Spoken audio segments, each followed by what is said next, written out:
agree.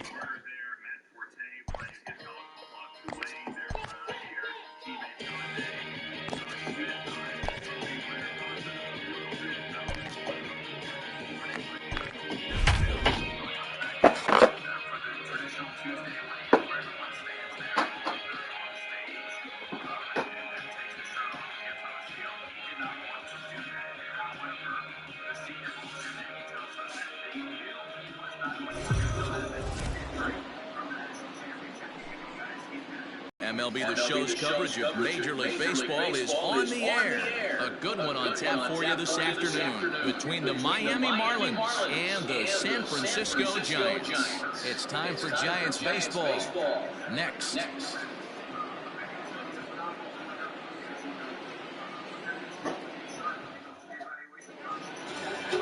Logan Webb is on the mound for game 2. What do we need to know here, Danny? Hey, Matt, we're getting a chance to look at a guy that's really struggled lately. ERA over 5 in his last 3 starts, so he's going to have to really improve on that one. Too many base runners, too many hits, and too many walks. He needs to get off to a good start and maybe throw up a 0 in the first inning. Now at the plate, Miguel Rojas.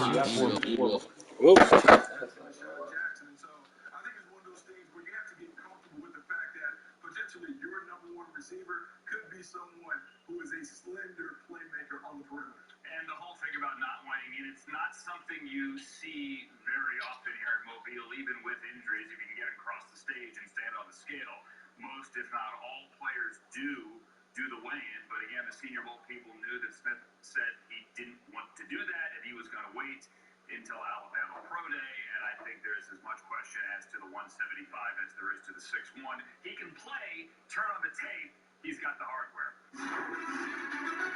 That man is not practicing, still banged up with that hand injury, but he is talking. We haven't had a Heisman winner in Mobile in 3 years. Devontae Smith joins us next on NFL Network. Verizon lets you have it all. You don't just get Verizon 5G, you get amazing entertainment. Get 5G from America's most reliable network and the best in entertainment. Now, new and existing customers with select unlimited plans get their favorite shows and originals on Discovery Plus. There's always something new to watch. We can binge that stuff all day. And Disney Plus, Hulu, and ESPN Plus are all included. With Verizon, you get so much more than just a great network. Unlimited plans include 5G. Plus, you'll get it for $1,000 off our best phones when you switch. Only on Verizon. I've never seen a pillow that didn't look like a pillow. I've never slept better. You feel good. Wake up, ready to go. This one is definitely going to be a game changer. Introducing Angel Sleeper from CoverFit, our revolutionary new posture pillow designed to give back and side sleepers a better night's sleep for an energized day. This is the most unique and innovative pillow I've ever tried. It wakes you up revitalized. I just feel more alive. The Angel Sleeper is formed with special sleep posture contours and adaptive memory foam for proper spine and neck alignment that reduces pressure on your body for perfect rest and recovery. It holds your head and neck in an aligned position so that you can have good night's rest all night long. For side sleepers, the cradle design supports you in the optimal side sleep posture, while the unique side cutout rests your arm in the perfect position to help reduce stress on your shoulders. The contour arm support is simply brilliant. If you are a side sleeper, you know that you sleep with your arms up. Back in my spine felt like it was a perfect balance. I slept like a baby.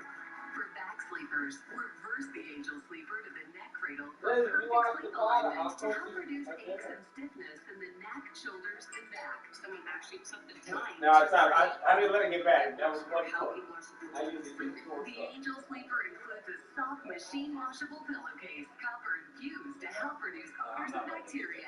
Spend a third of That's why I drank the oil as soon as I was done. So why would you not have the best pillow you can possibly But get? that shit gets ridiculous to clean. Angelsleeper.com for only $39.99. It wouldn't be that bad if I could find Angel Sleeper is also available in king size. I love the king size. You just have more of a great pillow to go around. It's awesome. We guarantee you will sleep all night and feel more energized all day. You have to get an Angel Sleeper. Don't let another day pass by. The new Angel Sleeper from CoverFit. I know kids worry about a lot of things. Getting enough food to eat shouldn't be one of them. Through a nationwide network of food banks, Feeding America serves virtually every community in the United States. See how you can help your community. Visit feedingamerica.com. Making time is getting my paycheck up to 2 days early. Lead this one off today. And he'll start the inning with a misses off the plate. It's ball one. Danny DeRoe, this Giants team, as they begin play here this afternoon. They come in on the heels of a victory last time out, but they've been in a bad stretch recently, losing 5 of their last 8 ball games. Yeah, Matty, they've been playing some quality baseball. The first 4 games of this homestand, they've taken 3 out of the first 4, looking to capitalize and continue to play good ball. This is time to get greedy. When you win 3 of the first 4, if you win 4 of the first 5, that sets up a really nice stretch of baseball. They'd love to win this one and keep that roll going.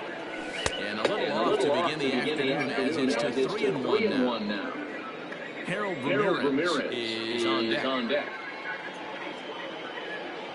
And that misses for ball 4, so it's a 5-pitch walk to get us started here this afternoon. Looked like he might have gotten squeezed a little bit right there, and you know he's talking to himself in his head about it. That kind of stuff goes both ways, though. Hitters get their... National team, Frank Ellinger and Boko were looking at the wide receivers and the DBs here.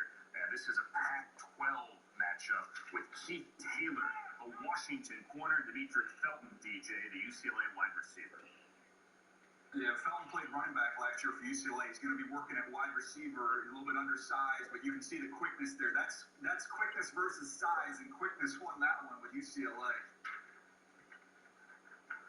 Yeah, like when you see these long corners, 6'2" corners, but they walk up and press, it's going to look a little different. You won't see necessarily the quickness that you want to see. You want to see their lift and their athleticism when it comes down the field. That rep was for Dwayne Eskridge, wearing number 1, the Western Michigan wide receiver, led FBS last year with over 215 yards per game, all-purpose.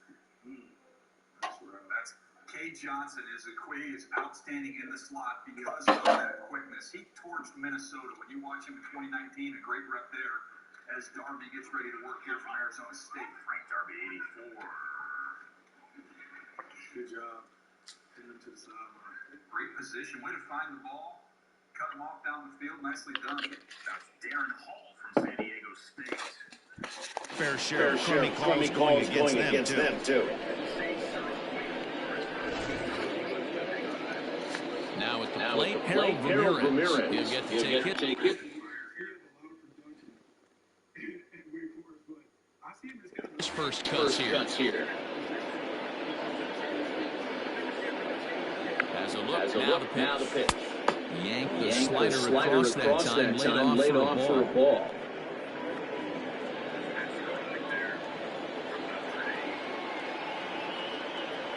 And I believe he played to the plate there. He most certainly did. It's a ball and a strike. Bouncer to the left side. There's one there. The double play. That'll hurt. The first base. Into the box now, Josh Bell. And there's a look at his home and run splits so far this year. First pitch coming. Here it is. A changeup floats outside here for ball 1.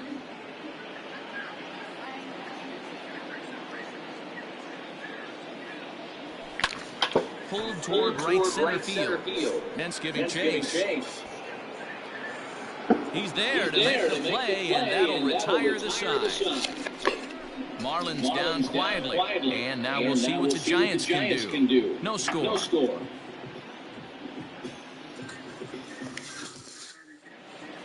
Ready now, Yolmer Sanchez. He'll lead things off here in the bottom half of the first. Pitch on the way. Third baseman.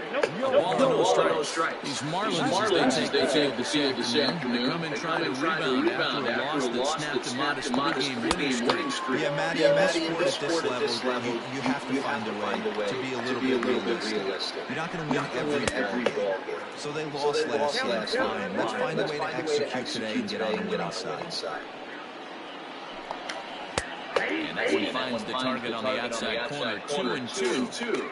Ooh, that's a good pitch to take a hack at right there. Change up in the zone. He'd like to have that one back. Swing and a miss on the slider, and that's out number one. You know what was really impressive to me about that strikeout? He felt a high 2-0 to start the at-bat. That's a pretty bad place to be. Then he kind of refocused himself and came right back with 3 quality pitches in a row to set him down. That's not easy to do, but now his focus has to hone in on getting ahead on the next guy. The average coming in at 266. 1 home run and 19 driven in. Behind 0-2 now. Hit back toward the mound. And into center field as he's aboard with a 1-out single. You don't see that too much in today's game. Most guys, it doesn't matter what the count is. They're looking to the line and drive the ball out of the ballpark. Not the case here. Good 2-strike adjustment, able to punch a ground ball through a hole for a single. Here's the right fielder, Hunter Pence. Set to deliver the 0-1.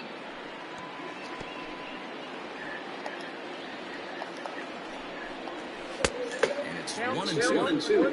Hey, I get it. He wants to set up that breaking ball down and away. But that 0-2 fastball wasn't even close. Duggar leads off first with 1 away. Trying to pick up that outside corner, but this misses, and it's back to even at 2 balls and 2 strikes. Hey, he threw that pitch with the purpose to get a double play. Good job to let it go by. There's one. Throw on to first, won't be in time, so they just get the 1 there. Batting fourth. The second baseman. And up next Homer Flores. Right down the middle with a changeup, but not what he was looking for, taken for a strike.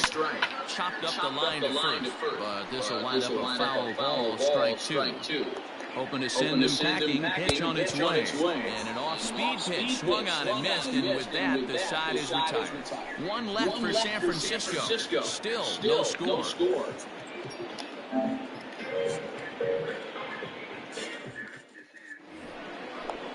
Here's Matt Joyce now. He was hitless in the shutout last night. First delivery to him on the way. There's a swing and a high deep drive headed for the right field corner. Into the cove, but foul. And he pulled up in time, but it's a cold strike 2. Joyce, a native Floridian. He was a 12th round selection back in 2005. I know this guy wouldn't go into the category of superstar, but to grind out the career he has, being drafted where he was, my hat's off to him. 1-2, here it comes. Swing, and fastball, and that's the first down. With how hard guys throw these days, 94 miles an hour is good, but not as impressive as it used to be. Professional hitters can catch up with that, so it's all about setting the fastball up with good off-speed stuff to make it look more effective, and that's exactly what he did right there. Brian Anderson is in with 1 away now as he swings and misses here at strike 1. Outside for a ball, 1-1. No score here as we play inning number 2.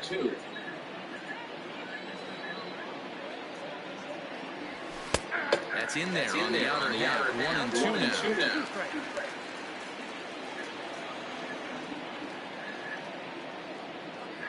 A swing and a miss.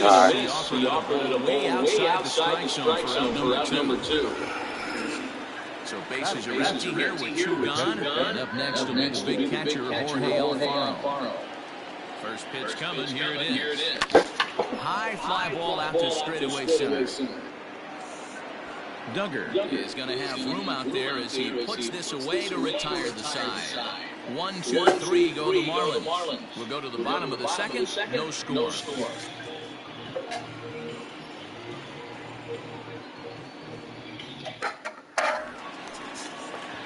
Bottom of the inning now, and into bat next will be Alex Dickerson. The left fielder, Alex Dickerson. Here comes the first pitch.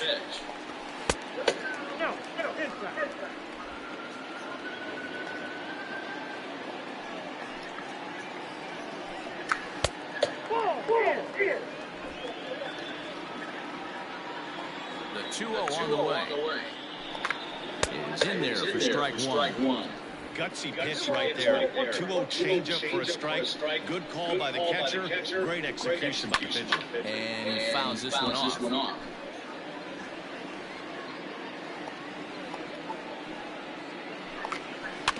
Had to sit back on the changeup, and he did a good job to get the bat on that one. Another 2-2 offering. Hit out towards second. And he will whip this one over to first in time for the out. Batting fifth, the first baseman, Brandon Belt. Digging in, Brandon Belt, and he really thrives in the batter's box here at home. Something to keep an eye on in this one. And he'll power in a fastball that time at 94 for strike one. 1 ball and 1 strike to the Giants' first baseman. Bottom of the second here with no score. And right into the shift, but this will get foul. It's a ball and 2 strikes. In the air now, out to right field. Ramirez is there, 2 down. Batting seventh, not sure. Randy Crawford digging in next. Took an 0 for 4 in the victory last night. Fouled away. The windup and the 0-1. Fielded cleanly. Throw on to Bell at first, and the side is retired. Giants down in order. We'll move to the third with no score.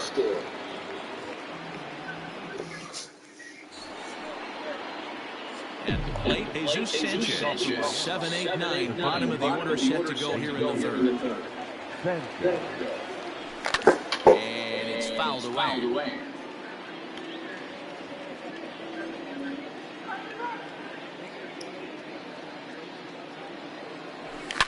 Hit hard to the right side. Foul. Set to deliver on 0-2. Here it comes. And now it's set swing, but did he go around is the question. No, he did not, says Carl Dixon down at third base. It's ball 1. The 1-2.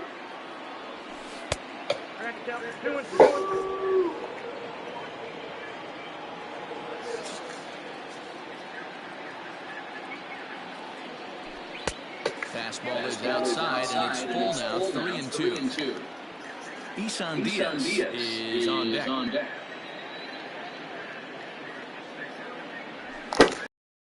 On a fastball and sends it deep down the right field line. But it bangs off of archway number 1. The relay, and he's able to hustle his way up to second as he'll reach here with a 2-base hit. The second base. You can hear the solid contact all the way up here. I thought we were going to have our first run of the game right there. It gets all the way to the fence, but it stays in the park, so he'll have to be okay with the double. Into the box now, Isan Diaz. He swings and hits it foul off to the right and out of play. And you see that average below the dreaded Mendoza line.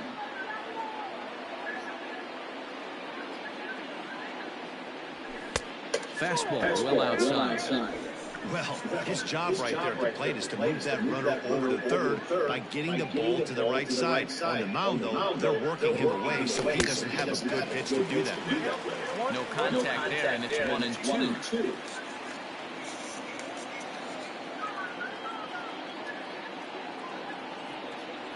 And a slider just about gets away from him there as it runs in a bit too close for comfort.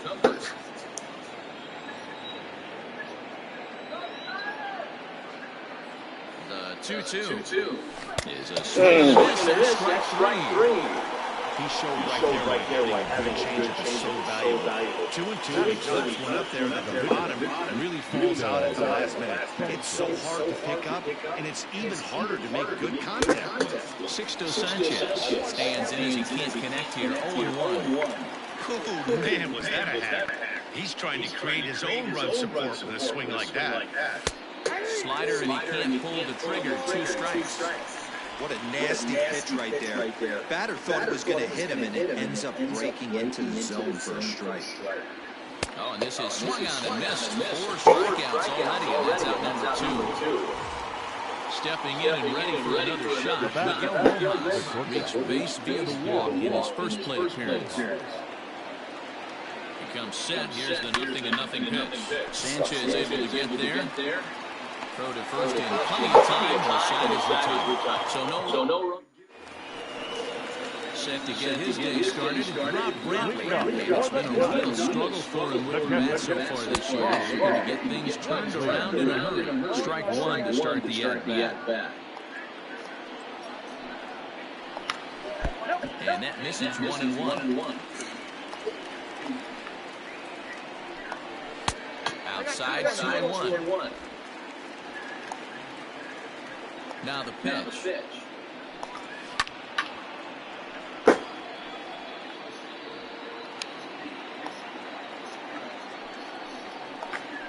They really bunch him up on that one as he swings and misses for the first out. Just tied him up with that last pitch. Pretty evident by the swing. Sometimes guys get in attack mode so much that they're swinging at everything that they see, and they end up offering at pitches that they can't possibly do anything with.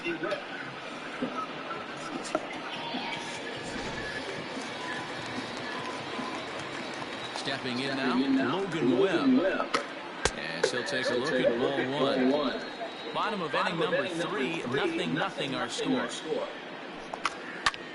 Heading out towards shallow right. Long run for the right fielder. He's got it. Nice play there. 2 away. Now batting, third base. So it's back to the top of the order now. And moving into the batter's box next to Yomer Sanchez. Sends that one out of play for strike one. The windup and the 0-1. Fouled off.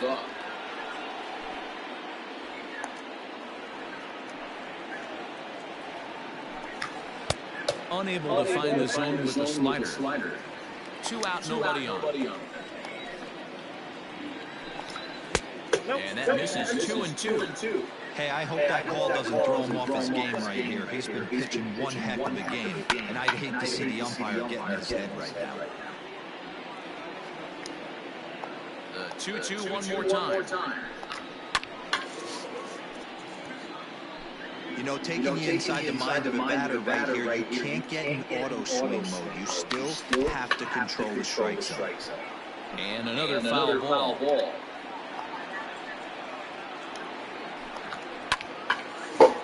Count remains 2-2. Hey, having AB right here, I know it's frustrating the heck out of the pitcher. You keep fouling these pitches off, maybe one misses over the plate.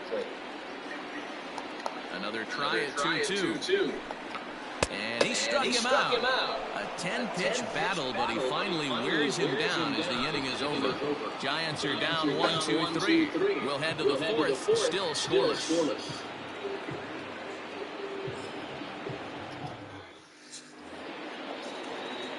All set for the start of the 4th. Next, it'll be the outfielder, Harold Ramirez. This game is rolling right along as we move into the middle innings with no score. You'd think by now one of these two teams would be able to get some base runners on and get them in, but that hasn't been the case. 2-0 now.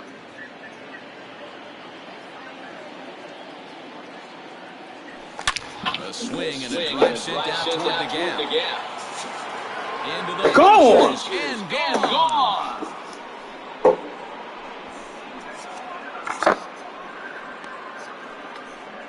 So a solo shot here to left center field. 4th home run for him on the season as the Marlins will take a 1-0 lead.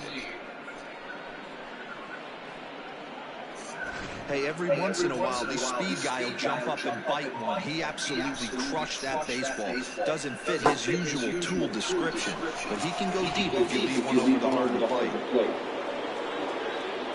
The first base, Josh Bell the next to hit. He swings and hits it foul off to the right and out of play. Flied out in his first at-bat, so make it 0 for 1 so far.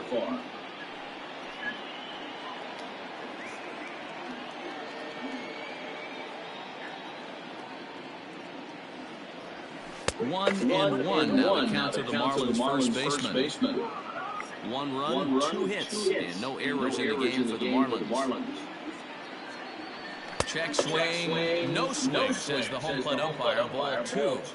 He would have had to go with the old school Tommy Hawk approach on that one if he wanted to get on top. But he was able to lay off. Hard hits at first. And he'll step on first himself for the out.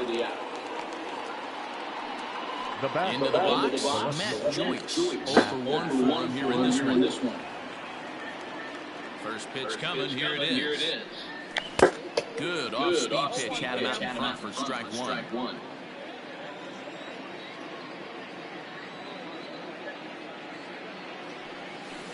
Now a changeup in on the hands that evens it at 1-1.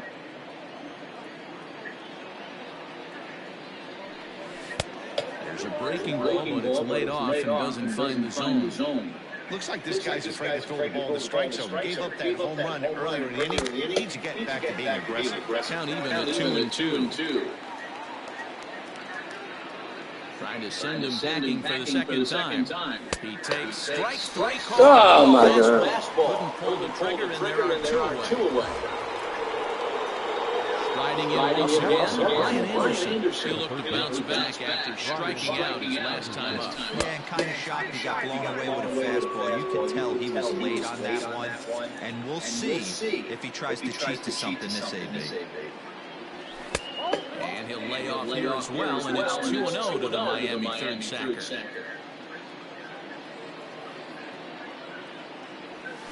3-0 now. Now with the base is empty, I think he needs to be careful not to just groove one here just because it's 3-0. He's a guy that could ambush and lose one.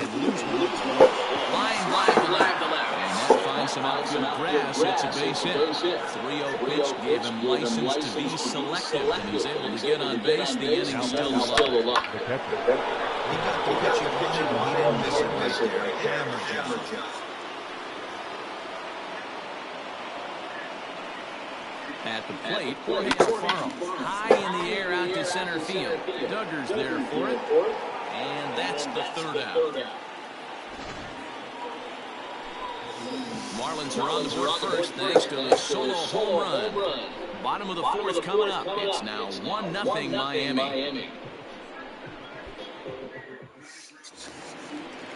Ready to go in the bottom of the fourth. And standing in the outfielder, Steven Duggar. A fastball off the plate away. It's ball 1. And a good heater as he just watches this baby. A ball and a strike. The 1-1 home. Is swung out and missed for strike number 2.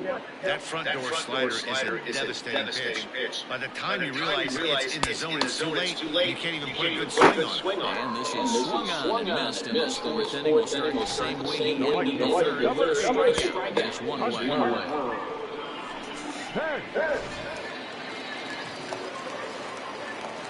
At the plate now, Hunter Pence, as he will look at a first pitch fastball for ball 1. This is foul right side. Bases are empty, 1 man out. Fastball close, but he didn't get it. 2-1.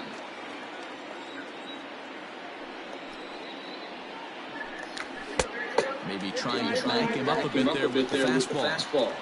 We all know this guy is a great hitter. In a 3-1 count, this is just what he's looking for. He loves to hit when it counts in his favor like this. He loses him on ball 4. Now batting, second baseman, Wilmer Flores.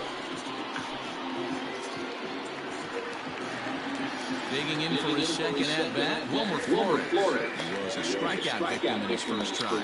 Yeah, and he didn't put much of a fight either, Matty. Gotta find a way. Can't go down 3 pitches. Well, the play's been made, and that retires the side. Nothing doing there for San Francisco. They're down 1-0.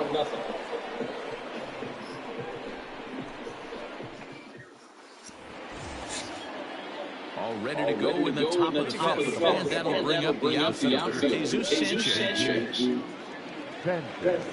First delivery to him on the way. And a ball 1-0. Sanchez, a 22-year-old. He's in his rookie year here at the big league level.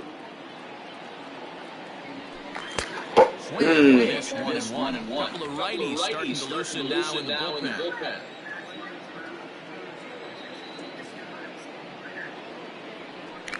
1-2 now as this one's fouled off. And now pitch on the way. And he can't get out of the way of that one. So the leadoff man will be on the frame. Well, he's really been good all game long until that one. He was definitely not trying to hit a guy. He's got 2 strikes on him. It just appeared that it got away from him. Digging in now, Isan Diaz looking to put the ball in play here. He went down on strikes in his first at-bat. He's ready now to pitch. Hit softly down the line at first, but a foul ball here, 0-1. From the belt to the pitch. 1 run on 3 hits, and no errors in the game for the Marlins. Ball 1 as he lays off below the zone.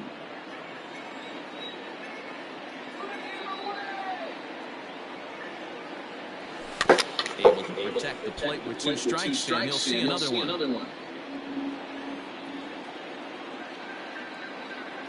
The 1-2. Pulled toward right center field. Duggar giving chase. He gets to it and makes the catch for the first down. Digging in, Sixto Sanchez. He's 0-1 thus far. He's set. Here it comes. And he swings through a fastball and doesn't catch up with it. It's 0-1. Hey, that's the modern game right now. North-south. Elevate that high fastball and bury stuff in the dirt. Completely different from the east-west we came up with.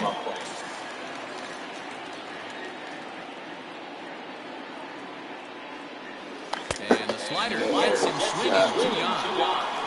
Really good late bite on that slider right there. The best ones have that late action that just darts at the last minute. They're so tough to get the bat on, and when you've got that good slider going, it's a great strikeout pitch. Miguel Rojas is in with 2 away as he takes a ball 1-0. Has a look, now the pitch.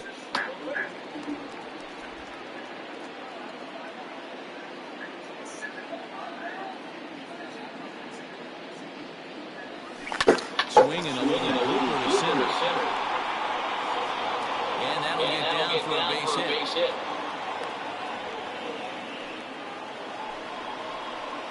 Up next for the Marlins, the right fielder, Harold Ramirez.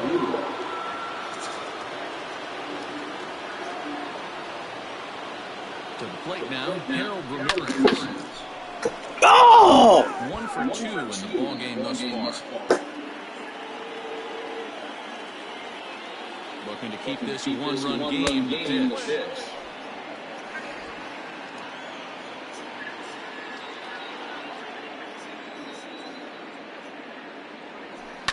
And he fouls this one off. 2 men are on with 2 men out.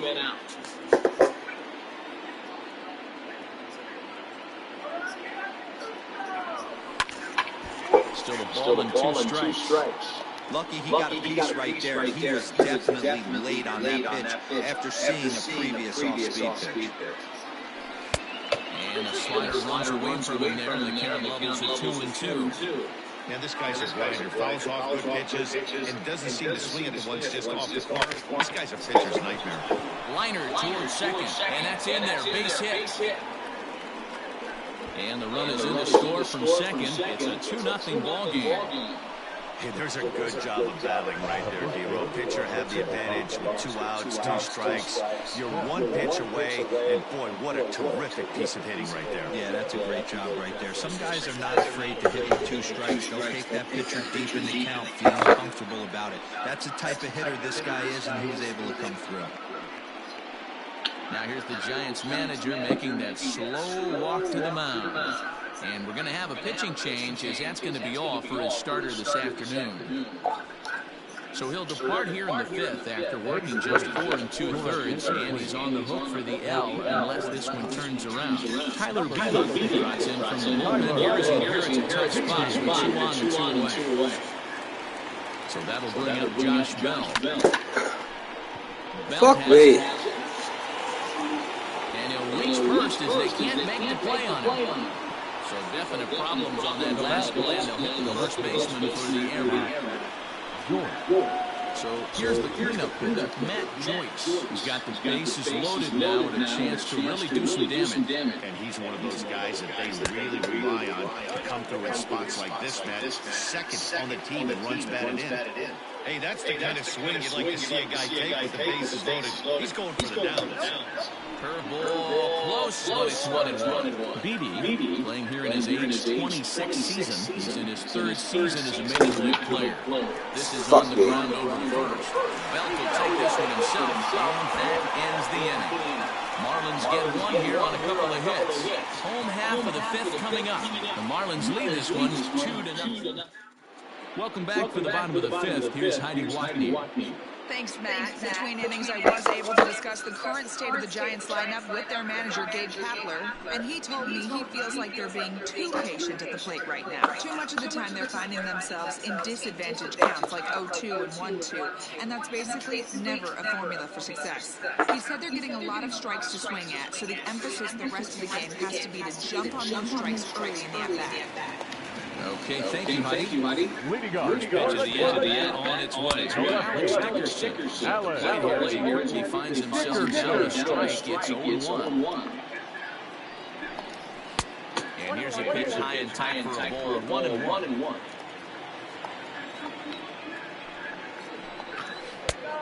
Ball and two strikes now.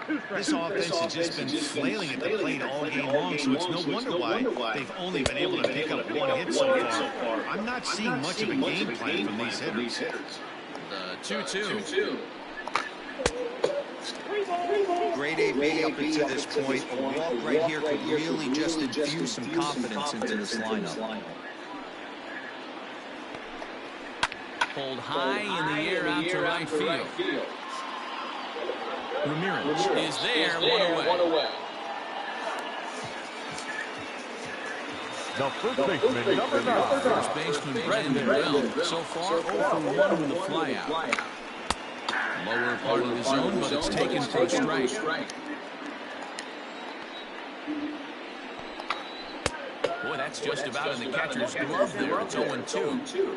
Yeah, Matty, he's had these guys on the proverbial rocking horse all night. Changing speeds, hitting every quadrant. He's tough to hit. A ball and two strikes now. To 2 balls and 2 strikes now.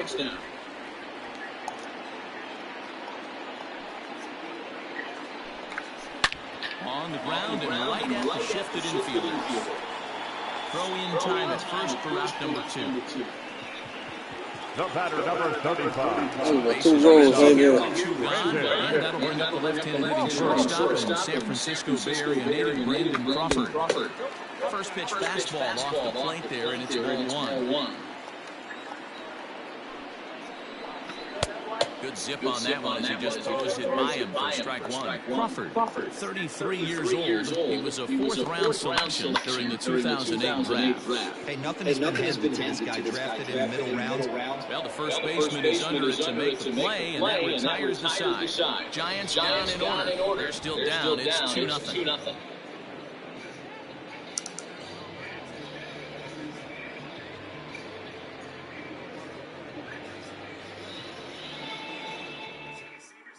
Back now for the start of the 6th inning, and we send it down to Heidi Watney.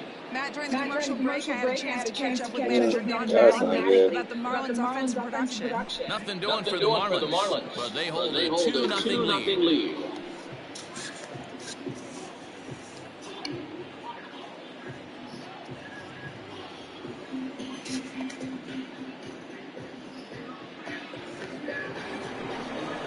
Top half of the 6th about to get started, and that'll get away to the third baseman, Brian Anderson. First delivery to him on the way.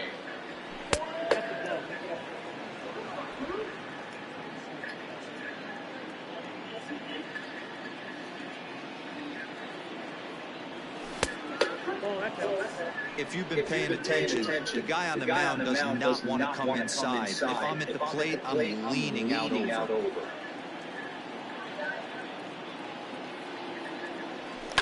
2-1 after the foul ball there.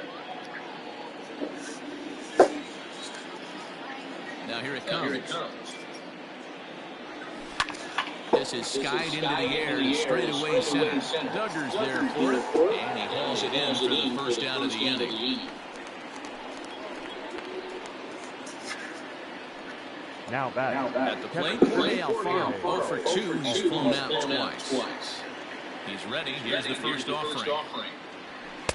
Fastball over the outside, but in there for a strike. One out, nobody on.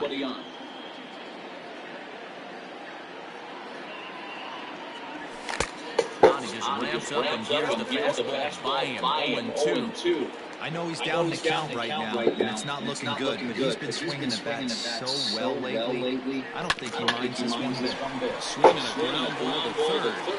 And the off-balance throw gets him. Nice play for the out. The batter. Digging in once again is Sanchez. Last time up, he was hit by a pitch. Yeah, Matt, you're not lying. Last time up, squared right in the back. Hopefully it doesn't stiffen up. I want to see if he can get through something right here. Ball one to start the at-bat. Bases are empty here with 2 men out.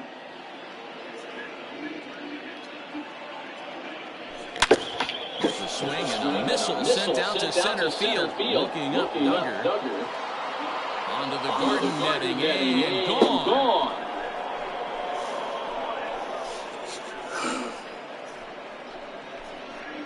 So it's a solo shot to dead center. Fourth home run for him on the season as the Marlins have taken a 3-0 lead.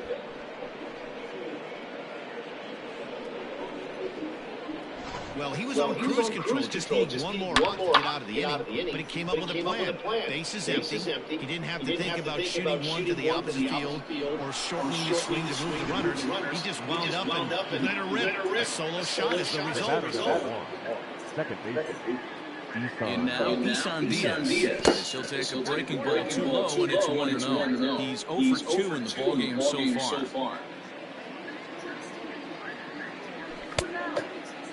Checked his swing there, and did he go? No, he did not, says the third base umpire. Ball 2.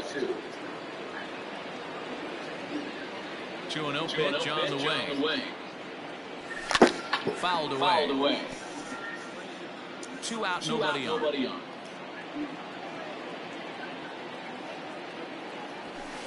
Strike 2 is that's taken on the outside part of the plate.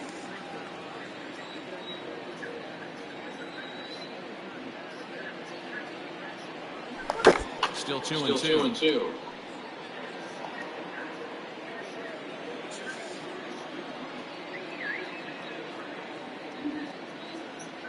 And a fastball called strike 3, and the side is retired. But the Marlins tack on one more courtesy of the solo home run. Coming to the plate now, Rob Brantley. Leading up, the catcher, Rob Brantley.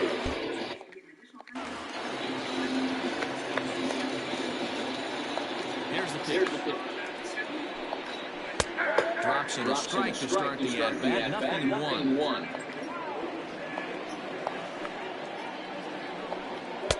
And this misses the outside corner, so it's knotted up at 1-1.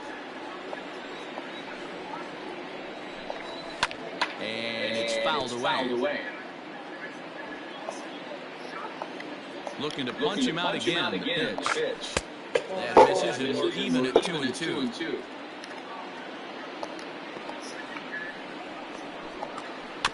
Did a good job to shorten up and protect the plate, and he'll have another shot at it here. Pulled high in the air out to right field. Ramirez is there to put it away for out number 1. Evan Longoria will move into the on-deck zone now to try to get something started here with 1 gun in the inning. Gets it high and deep out to center field. The ball that's carrying. On the warning track, he makes the catch. Third baseman. Flips over and digging in, Wilmer Sanchez. He's hitless in his 2 at-bats so far. Slider laid off for a ball. Bases are empty here with 2 men out. Now a check swing, but it's strike one anyway, says the home plate umpire. And he pumps the fastball by him here. 1-2 now. Hey, this guy's done a better job than expected. He's made some bad pitches in the strike zone, but so far he hasn't gotten hurt by him. Just staying alive, putting together a really good at-bat here. The 1-2 pitch. Heading out towards shallow right. Ramirez will reach out with one hand to make the catch on the move. And number 60 is ready, and he'll take the ball from the manager. Number 60. Jazz Chisholm up off the bench. He'll pinch hit here to start inning number 7.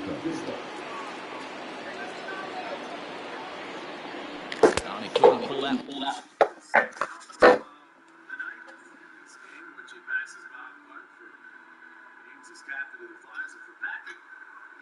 Scoring chance the last couple of games, so great to see him getting on to give the Flyers the lead here in the third. And we talked about the importance of the forecheck even prior to this game, and the Flyers have drawn penalties with their forecheck in this game, and now they score a key goal, winning some puck battles and continuing to try to funnel pucks to the nets.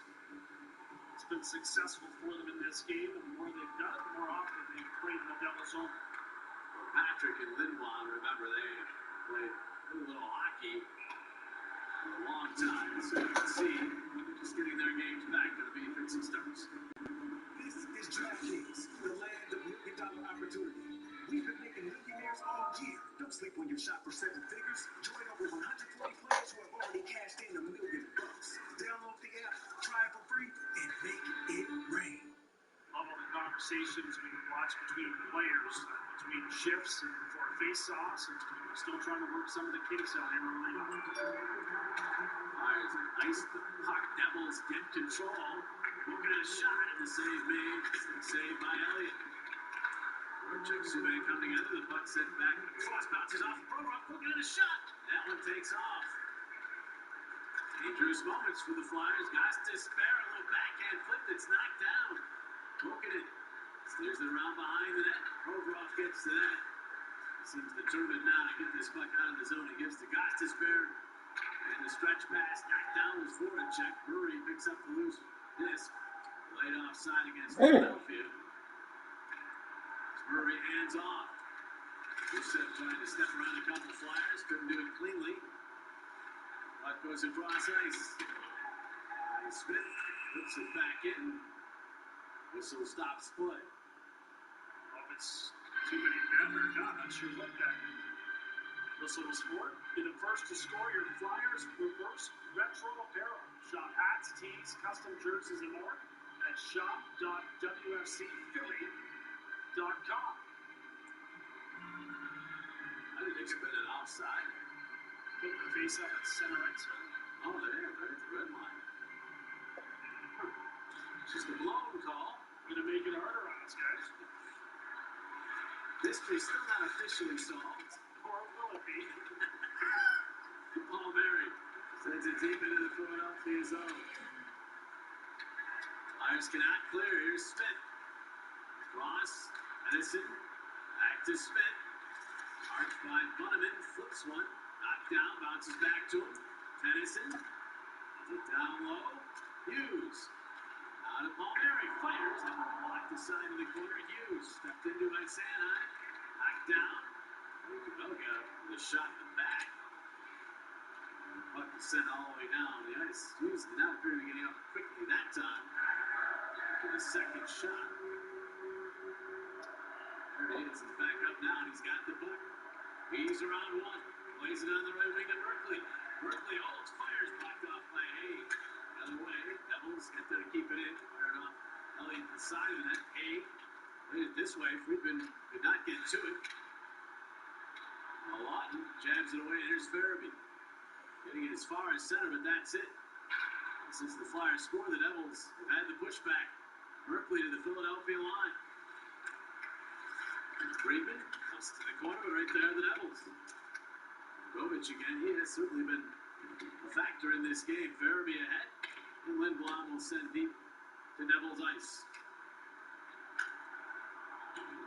Kulikov starts back for New Jersey. Flyers really settling back there, trying to clog it up. Kulikov does get the puck into the zone. Provorov to the right wing boards. Patrick tumbles, but does get the puck out to center. Now Bastian will drop it back as we hit the midpoint of this third period. 3-2 Flyers. Goal by Nolan Patrick. McLeod sifts it through into the Philadelphia end. Knox is tipped it to Patrick, who turned it over to Wood, whose shot was blocked out by Kovarov. Robbery at a SEPTA station. The surveillance video shows the suspect pistol whipping a man sitting on a bench Sunday night at City Hall Station. As the two fought over the gun, another woman jumped into the fight, attacking the victim. He ended up getting shot twice during the struggle. Police are looking for both suspects. They would have moved the puck out of their own zone quickly. Johnson into the Philadelphia zone. Bastian stepped into by Braun, Haig, and Zajac. This is awesome, yes. It's Hayes getting the puck to Voracek. That one is on the money to Haig. Right wing feed. Van Riemsdyk holds, hits it back off the stick of Haig. Gotten back now by Hayes. Hayes turns it in front off his stick. Van Riemsdyk a chop at it, but the Devils knocked it down. And Subban banking ahead. All the way down, no icing. And the side of the net, Braun. With that to Voracek. Elliott helping out there, providing a screen. Nice Smith. Tennyson. And in. Elliott couldn't knock it down. Friedman in his skates.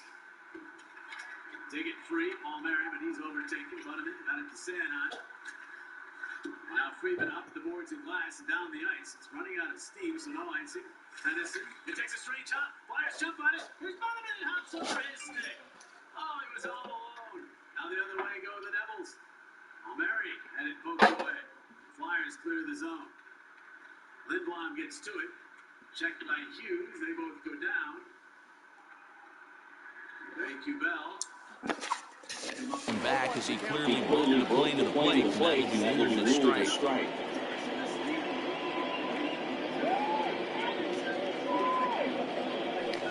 Trying to hold back on the pitch inside, but he pretty clearly broke the plane that time. It's strike two.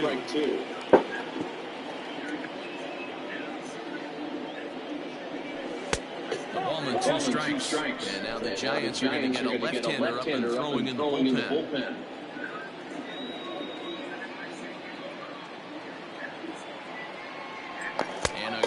Good to that slider as he swings through it for the first out of the inning. Tried to check it. One of these base umpires to make a call on a guy's check swing. It's not a great angle, and everything happens so quickly, so they really have to be paying attention out there. Looking at the replay, I think he got it right, so that's a tip of the cap for the Blue. Miguel Rojas comes on with one away as he looks at the ball. It's 1-0. This one for Crawford is short. Throw on to first, 2 down. Now back. Harold Ramirez. He homered earlier and is 2 for 3 to this point.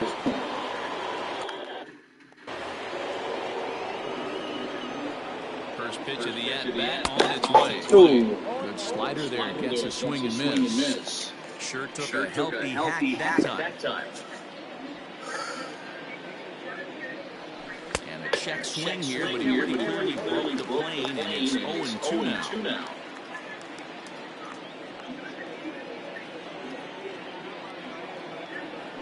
And a check swing here, but he holds up far too late as it's strike 3, and the inning is...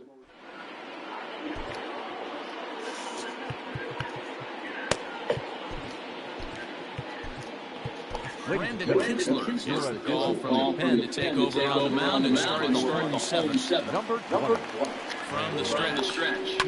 Softly hit out toward short. And this will be flagged down easily for the first out of the inning. The right number 8. Striding in, Hunter Pence. It was a walk in his last stretch. He's right there.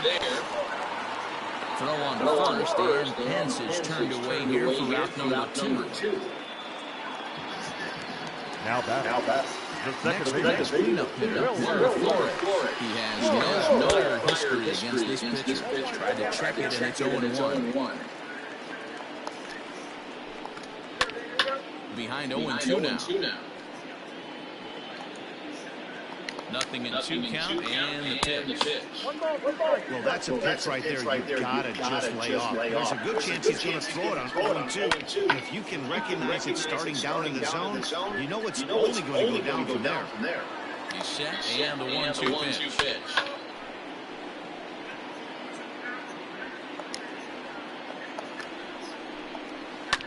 Hit on the ground out to short. Reined in. Throwing the dirt, but a good scoop. His first saves an error as this side is retired. Giants are down 1-2-3. They trail it. New inning.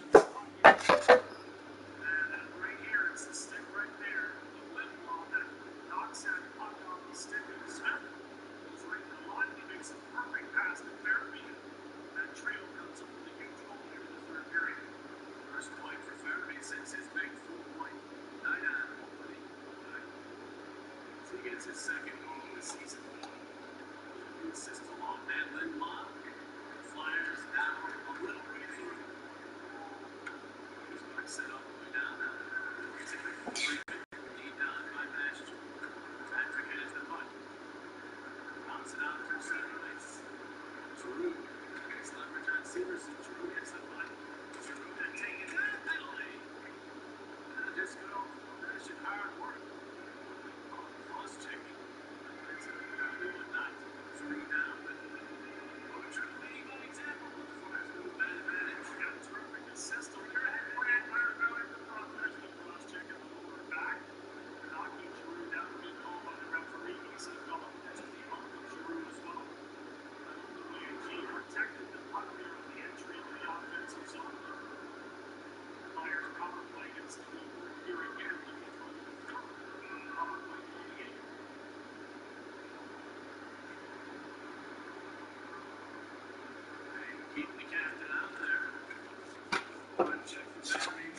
Set to get underway. Next it'll be the switch hitting first baseman, Josh Bell. And the pitch.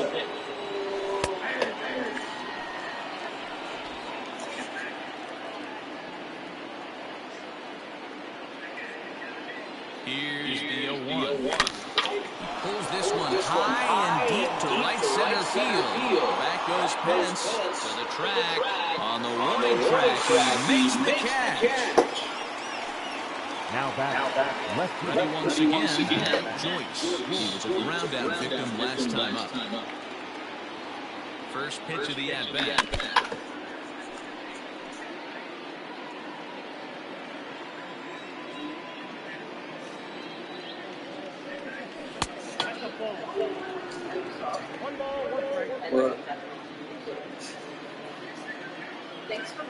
Here's the 1-1 delivery.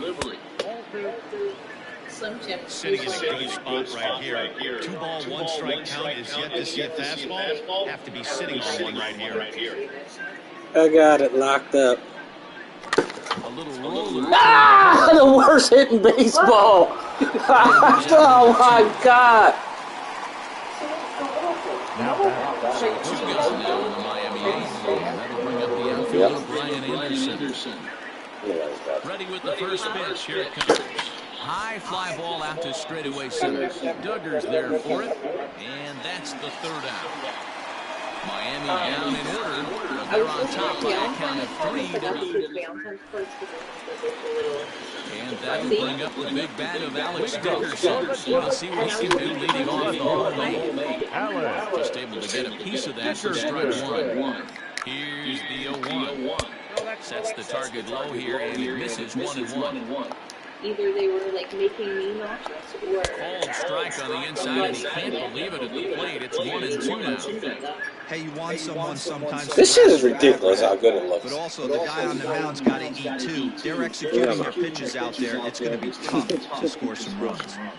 Good swing on a tough pitch, and he'll stick around to see another one.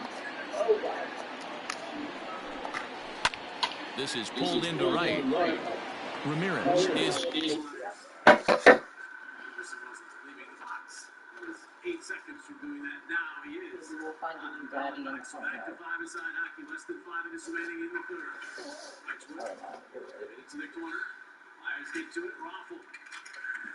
Knocked down Smith, who crumbles to the ice. Big puck.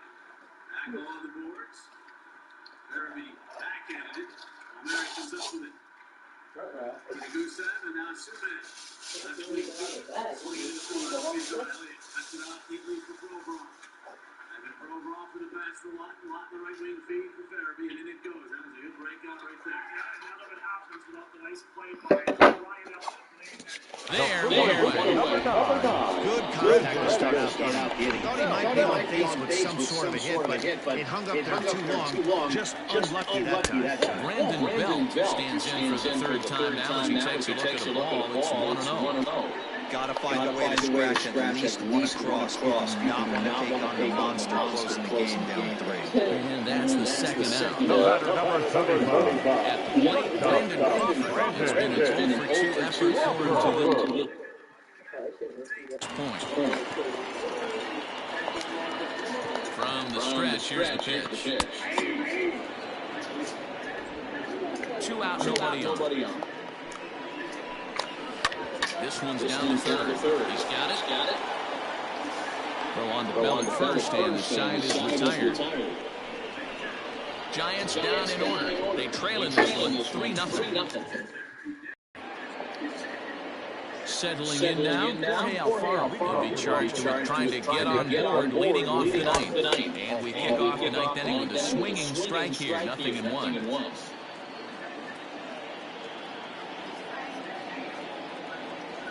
And a sinker gets too low there. Into the dirt, in fact.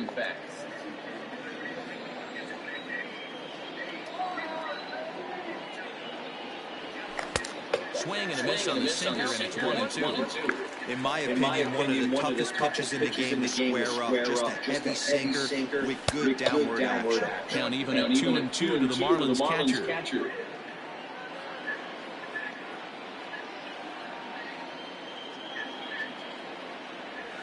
Hit back up the middle. Crawford's got it. Throw on to first for the out, and that is how the ninth inning gets underway. Now Sanchez.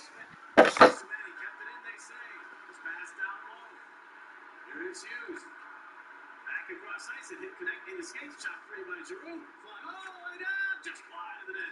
By Hayes, that will be icing. Connecting major play. Knocking that puck down in the slot area. Gates tired. Tries to bury that one in the empty net. Not that cold out. The rap word. It's not that cold out. I didn't think it was. Visit Toyota.com to park your I don't fucking play, yo. I'm black. You don't play that bullshit. Come on, empty net. Give me one more. On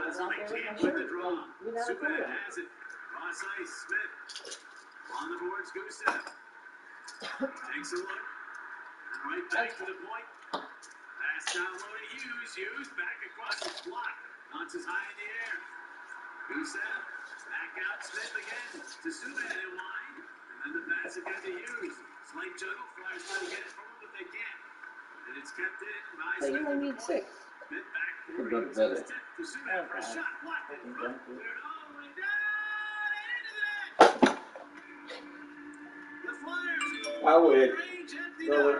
No, $30.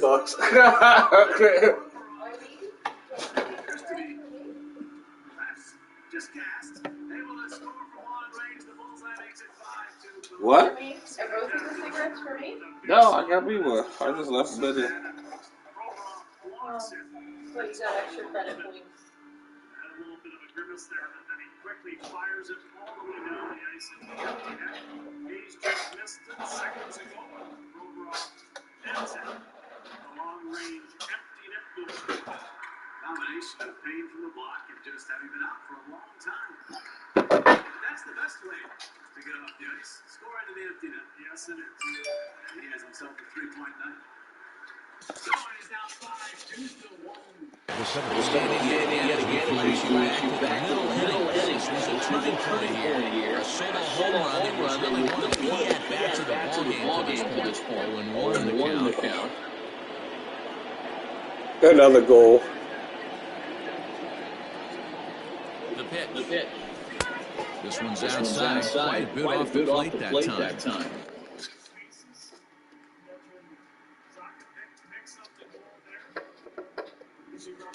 Bases are empty, one man out.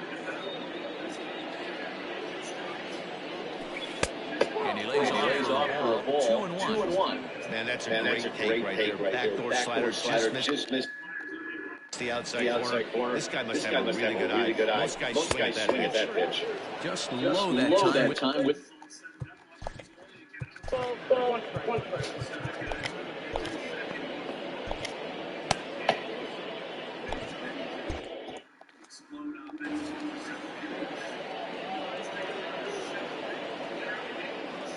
the 3-1. And now a sinker is in tight and low as well. It's ball 4. And that hole at that, I feel like he really didn't want to challenge him. And I'm really surprised by that because I think this is the guy in the third of the order. You have to go right after.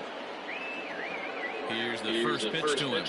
Isan Diaz started to go around, but it's a cold strike. 0-1. Runners on first with one down.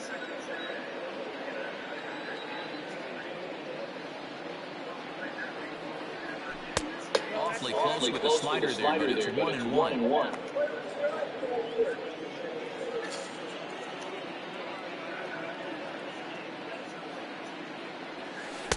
And there's ball 2 now. Sometimes it can be difficult for a pitcher. You're facing a guy that's not known to be a big stick in the lineup. Sometimes the toughest thing is to be aggressive and throw strikes. Popped him up. Fuck. Flores is there. And that's the second out of the inning.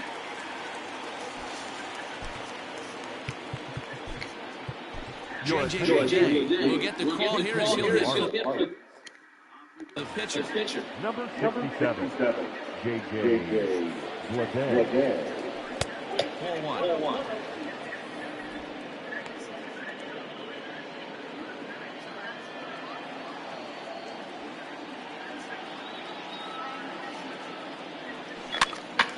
Popped up. Crawford is there to make the catch, and the side is retired. One left for Miami. They lead it 3-0. Yimi Garcia has the game to finish this one off here at the bottom of the ninth. Yimi Garcia.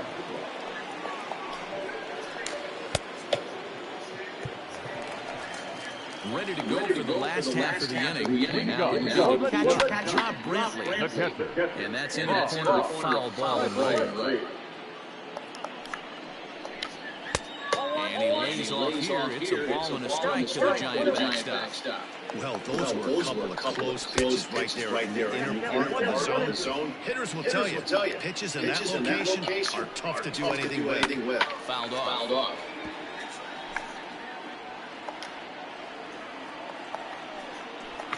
And he takes strike 3 called on the fastball. One gone. When your closer comes in and strikes out the first guy he faces, everyone on the team can kind of take a deep breath. We still have 2 more outs to get. Retiring that leadoff guy is always huge when you're trying to shut the game down. A ball and no strikes. Count now, a ball and a strike. One out, nobody on. And he fouls this one off.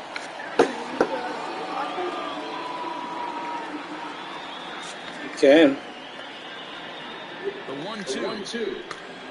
Skied into straightaway right. And this will be taken out there just a few steps in front of the track, and there are 2 away now.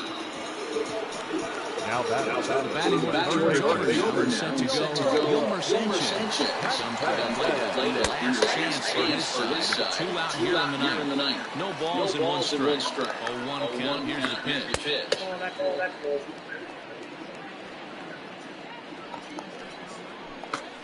Bounded softly down the line toward first.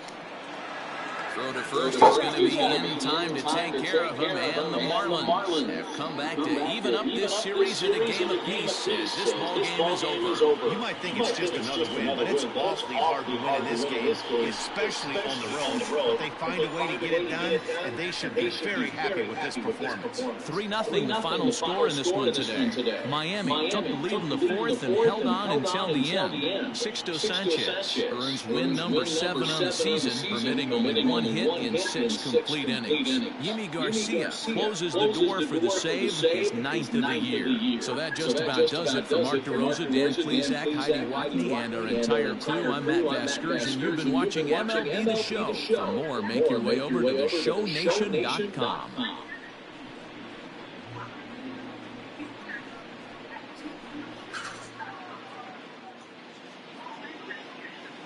Here now is our final line score for this afternoon. First, for the victorious Miami Marlins. 3 runs, 6 hits, no errors. They left 6 men on base. For the Giants, no runs, just 1 hit, 1 error. They left 2 men on base. Time of the ball game, 2 hours and 42 minutes. Our paid attendance this afternoon, 41,915. The Giants thank you for attending today's game at Oracle Park and remind you to please drive home safely.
Inside the Show with your host, Justin Allegri. Great Sunday action lies ahead, but first, here's what happened in the major leagues on Saturday. Injury and some because of performance, but I thought he really played with determination in this game. There were a lot of little things he did in this game that weren't necessarily things you'd see in the score. So it was good to see him get the goal, which obviously does show up. And then anytime you get a good play, it doesn't matter when you stop it. Let it go. Get a goal. The hip hop ain't really get for me. Little bit for the homies. Got a little green bar. Afternoon baseball here on the show. Coming up, we've got a good matchup in store between the Miami Marlins and the San Francisco Giants. It's baseball, it's the show, and it comes your way next.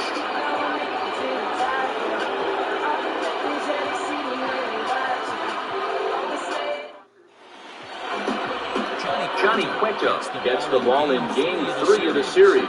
Dan, any thoughts? Hey, we're looking at a real solid starting pitcher right here. You take a look at that ERA, anywhere between 3.5 and 4. I'll tell you what he does know how to do. He knows how to get people out, and he can minimize the damage. He knows how to control the running game. He does a lot of things right, and if he does all those things, there's more by him. Solid performance in this one. First pitch of the at-bat on its way.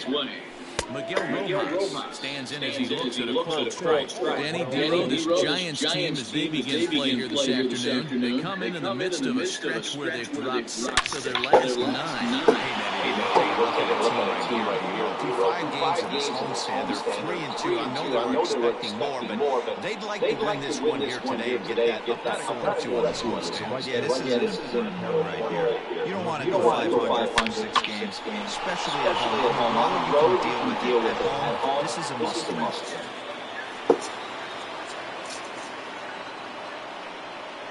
Standing in now, Harold Ramirez, as he will swing at the first pitch and line this one into left center, and that's going to get down for extra bases.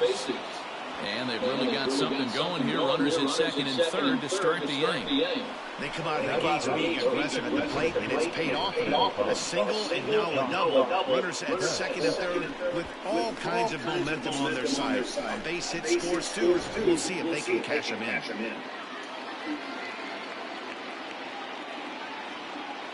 Josh Bell the next to hit, as he'll look at a changeup that drops below the knees for ball 1.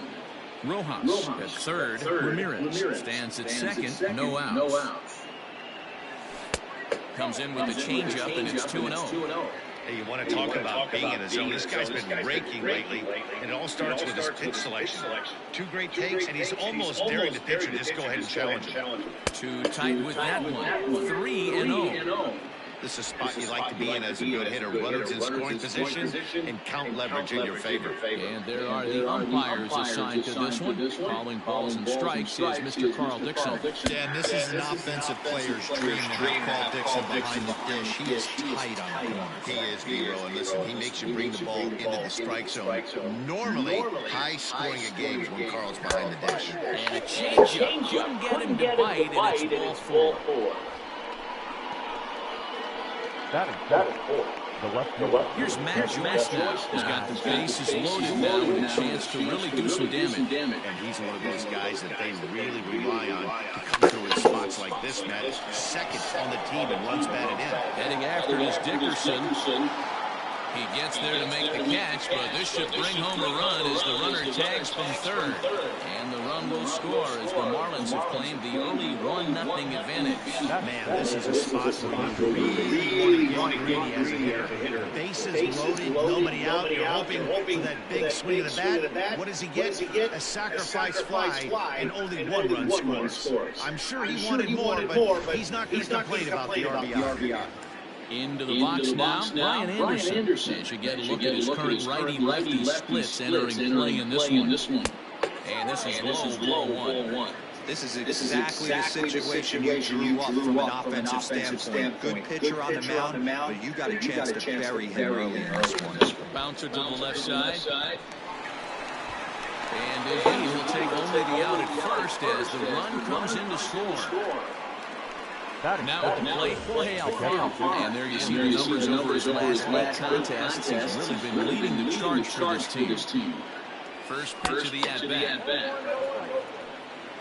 Well, I think he's got to find a way out of this jam and limit the damage. If he's unable to do that, this game could get away from him. Now a swing and a ball hit pretty well down that left field line. This has a chance, and it is gone. A home run.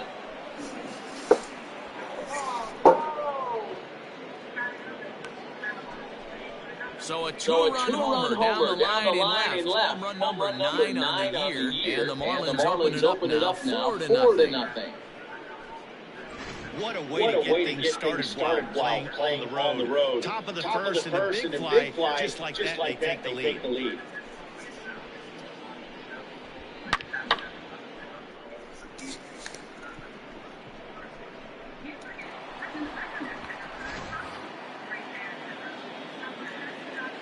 Batting. The center. So now to the plate, Jesus Sanchez. As he'll take a look at a slider that can't make it back to the corner. It's ball one. He definitely doesn't look himself to start this one. And this lineup needs to be on the attack early and be aggressive and find a way to stay in this game. Fouled away. 4 runs here in this half inning.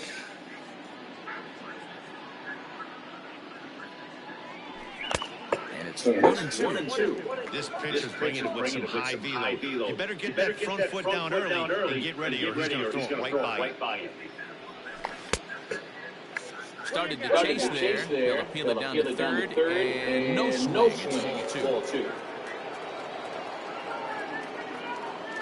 The pitch. And he strikes him out here, so he's able to stop the bleeding a bit as this side is retired. So they've scored 4 times on just 3 base hits, no errors, and no one left on base. On now to the bottom of inning number 1. The Marlins on top, 4-0.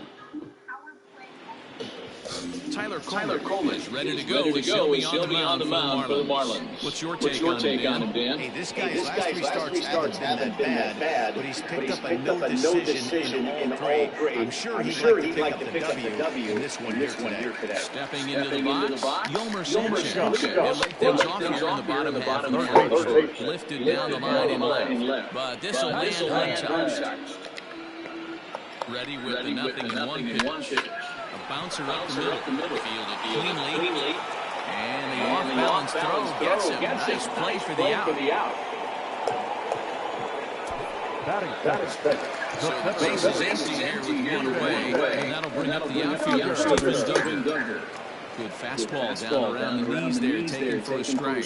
These Marlins, as they take the field this afternoon, 4-2 over their last 6 games, including a win last time out. Yeah, Matt, this team is red hot right now. You grab your gloves and run out on the field for the bottom of the first inning, and you got a 4-spot, a number up on the board for your pitcher. They're feeling super confident.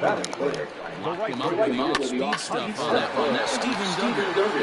Out number 2 this inning. On the first, and the side is retired. Giants are down 1-2-3. They trail here 4-0.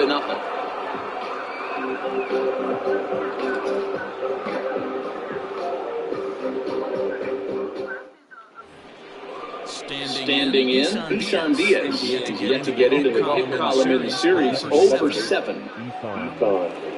Diaz.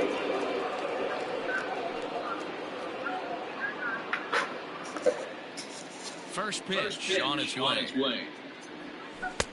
Now a good pitch around the knees, but it doesn't quite catch the bottom of the zone.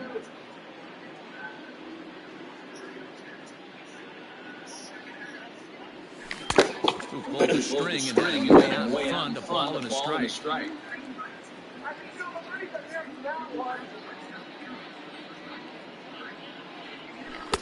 Couldn't lay off that time, and it's 1-2.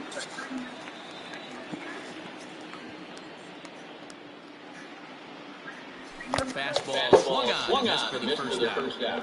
This pitching staff has done a really good job against this guy in this series. This is a really good hitter, and it's not easy to make a guy strike out 5 times in a series up to this point. That's what they've done to this guy so far. Tyler Coleman's on was on the way as he looks at the ball. It's 1-0.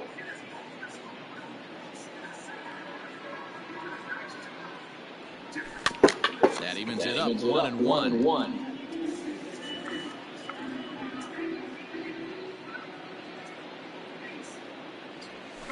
That softly hit to right. Will that get down? Belt ranging into the outfield. He gets there, and that's the second out. The shortstop Coming to the plate now. Miguel Rojas. He singled his last time up. First offering on its way. Kind of surprised not to see a fastball in the first pitch there. The guy's probably taking at least one pitch to give his pitcher a chance to sit down after he already made the second out. Looked like a slider perhaps, but he missed badly, and it's 2-0. I'd be real surprised if he goes back out away there on the mound. This is a count for a fastball challenge, and we'll see if he's ready for it in the box. 2 balls and a strike to count. Now the 2-1. Go, check. For strike number 2.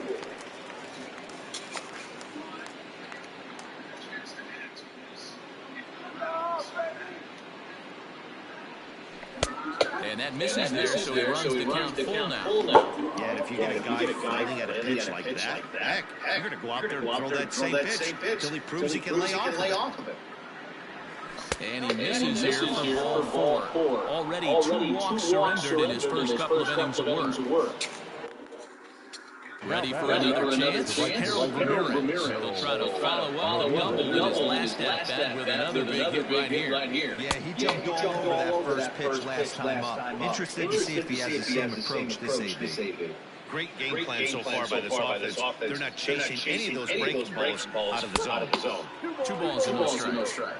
This offense is absolutely feasting on these count leverage situations. If he's going to have any chance of feeling good about his effort tonight, this pitcher has got to get back in the strike zone. 2-1 now.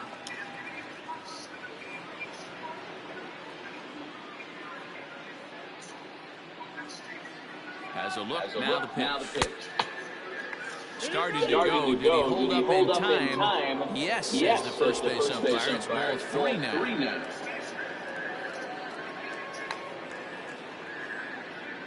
And the 3-1. And he misses again. Ball 4. And that's back-to-back guys now that have reached base via the base on ball. Looks like the pitching coach is going to come out and have a word with it.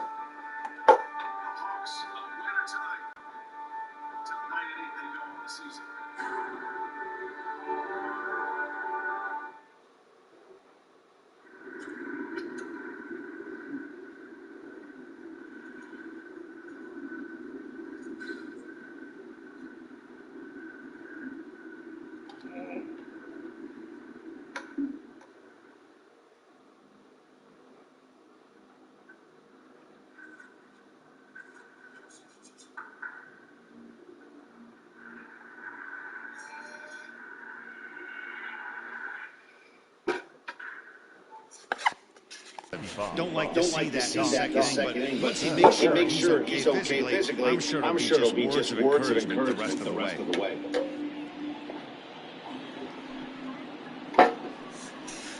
Now here's the Giants skipper making his way out toward the mound. And that'll signal the end for Johnny Cueto. So he'll exit here this afternoon to a smattering of boos after what can be described as really a subpar performance. Josh Bell will stand in for the second time as he watches one miss low. It's a ball and no strikes. The 1-0. Hey, time to start making some quality pitches. He finds himself in a tough spot behind an account with guys on base. The 2-0. Down low, and the clock thickens here. 3-0.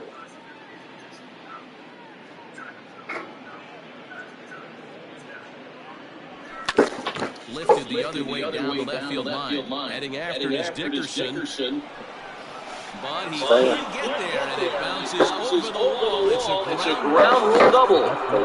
Really unfortunate there. Obviously, the runner at second base was going to score easily, but it's possible they could have waved the runner around from first as well.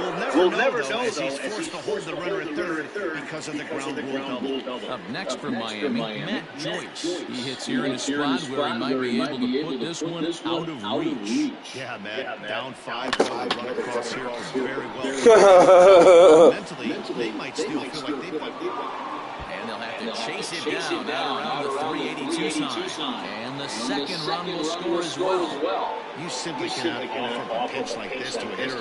This guy's magnitude, especially with runners on the bags. He makes a living off frozen runs to the outfield like this, and that one drives it ahead.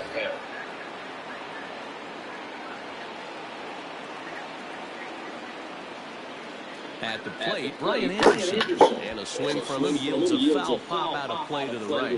He's 0 for 1 after grounding out in his only trip to the plate so far.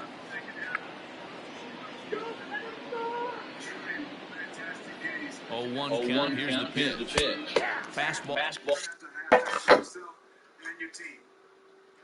I mean, just played a lot harder in that second half. I think we came out a little slow.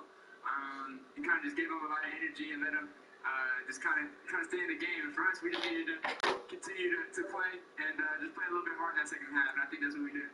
Since your rookie year, I marveled about your skill set, passing, dribbling, shooting.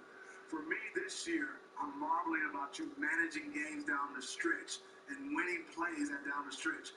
Tell me about that maturation for yourself.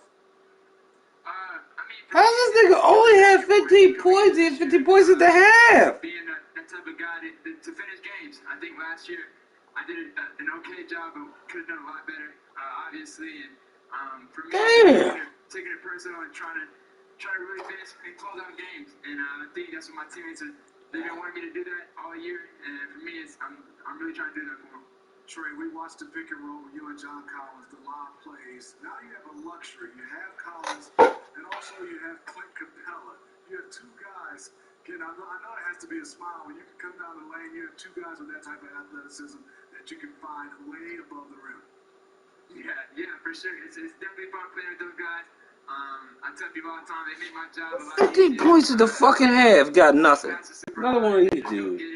And they're very, very, really good bigs, but also I think something that's underrated about both of them is they're very smart. They know how to get into certain spots, and they just know how to make plays on both ends. So they've been playing really well for us. We're going to need to continue to keep it from them. Now, Trey, I'm old. I'm from NHL. I'm a little jealous. I shot some deep threes that would be like a foot past the three-point line. You were shooting logo threes. Can you just take me through the confidence NBA that Network. you're able to shoot that in, the strength and accuracy, and how do you practice shooting that deep? It's just work. It's just work. NBA. I've trained countless of hours throughout my life. Just trying to. And he's quickly in the hole 0-2. Nothing in 2 count, and the pitch. Fuck. Brantley over to his left, and the inning is over. So 3 runs on only 2 hits in the inning, no errors, and a runner left on. We'll go to the bottom half of inning number 2. It's the Marlins 7 and the Giants nothing. Digging in, Homer Flores. He's just hoping for something to go his way in this one. As you can see, it's not been the case of late. Lots of baseball left in this one. This was still early on. But you don't want to fall too far behind. They're already down by a bundle. And one of the things you want your leadoff guy to get on and set the table for the big boys to start driving in some runs. 2-0 now. Here it comes. Swinging a hard liner to center field. And he will run this one down, moving to his right, and that's the first out of the inning. Fuck. Batting fifth. The left fielder. Alex Dickerson. Bring up the bat of Alex Dickerson. He was hitless in yesterday's shutout loss, as were many of his teammates. Now here's a ball hit high and deep to straightaway right field. He's around first, heading for two. And it's off the second archway. And he's in there easily at second with a one-out double. Batting fifth. First baseman Landon Bell. He's looking to get things going at the plate. It has not been going his way of late. Strike one to start the at-bat. Nothing in one count. Here it comes. Krolik, just 24 years of age. This is his first year at the big league level. Now a big fastball, and he's well behind it with the swing. Runner at second here with one man out. Neither guy willing to give in, and the at-bat will continue. And he lays off to even the count 2-2.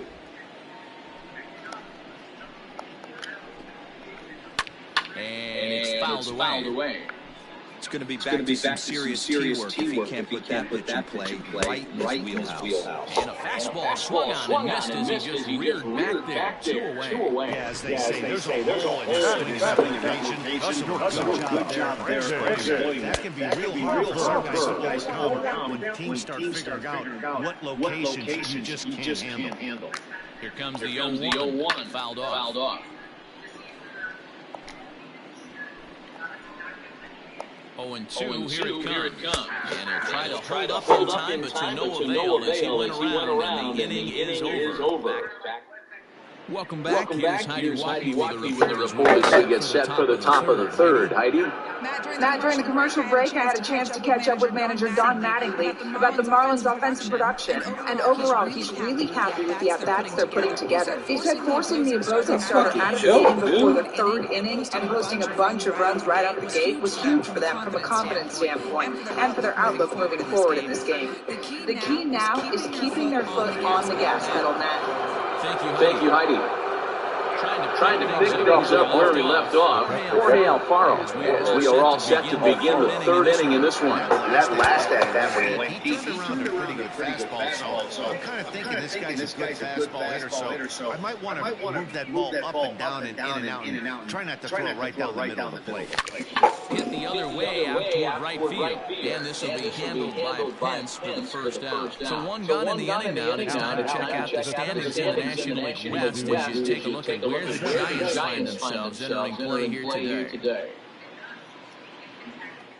Digging in to try it again, Jesus Sanchez. He'll look to bounce back after striking out his last time up. Yeah, but it was a good change-up, Matty. Good arm action on that pitch. Look for him to try and stay back a little bit more. Let the ball get a little deeper. Don't be shocked if this pitcher tries to rush a heater right here. High fly ball out to straightaway center. Duggar's there for it. And he brings it in for the second out of the inning. Stepping in, Isan Diaz. He was a strikeout victim in his first try. Here it comes. Pulled toward right center field.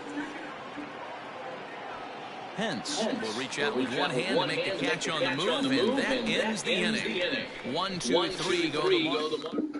Welcome back as the Giants look to get their bats going in the third inning. And you can say they've been trying to do that pretty much all year. They entered this game near the bottom of the league in both runs scored and batting average, which has led to a lot of criticism of just about everyone involved. One player told me, we don't deserve Never results for the way again. we're swinging the bat this year, and that's been a real wake-up call. Most importantly, we expect way better of ourselves, so it's on us as the hitters to work together and figure this out. Back to you guys. All right, Heidi, thank you. Rob Bradley. He's set and the pitch. Rob Bradley is at the plate as he takes a cold strike one. Sent on the ground down to second. Scooped up. And there's one down now. Batting ninth. So two downs down pitcher. Tyler Beatty is going to get his first opportunity in this one. No balls and a strike to count. A swinging strike, and now it's 0-2.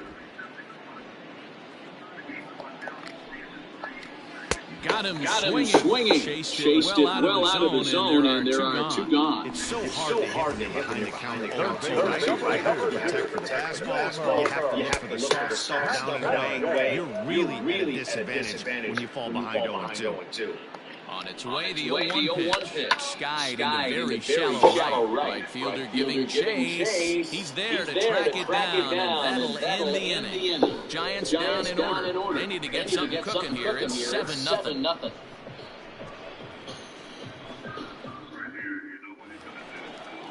All set for the start of the inning, and next will be the pitcher, Tyler Kohler. Even though they're up by a boatload on this one, you can't get complacent and get lazy. You got to keep the gas pedal down because this team that they're playing can strike and score a lot of runs too.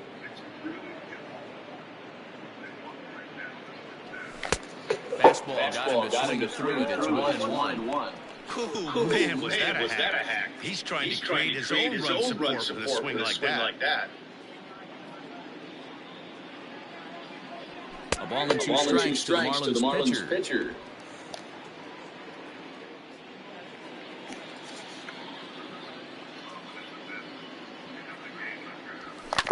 Sent on the ground out to second. Flores is there. Throw to first in time. One gone here in the fourth. Up next, now back to the top of the lineup and stepping in, Miguel Rojas. First pitch on its way. Rojas is unlike many of today's hitters in the sense that he doesn't have a lot of swing and miss in his approach to the plate. More often than not, he gets contact, and I'm sure that makes him a frustrating hitter to face from a pitcher's standpoint. You know, he takes his chances when he has count leverage. Without question, 1-0, 2-0, you see this guy try and get nasty a little bit, but he stays within himself. He knows what his strengths are, and he tries to drive the ball right back where it came from.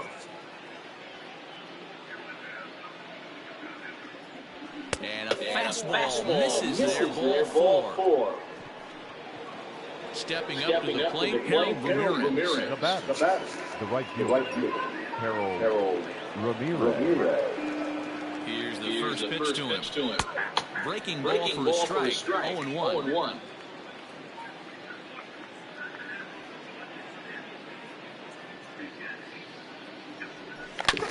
Line drive to center field. Duggar is there now, and he has it. Two gone. Now so that'll bring up Josh Bell. Josh Bell.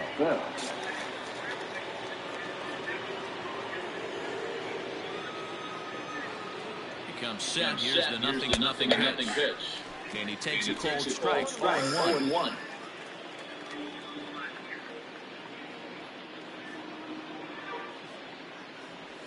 One now the count to the Marlins first baseman. 7 runs, only 5 hits, and no errors in the game for the Marlins. It's 2 balls and a strike to Josh Bell.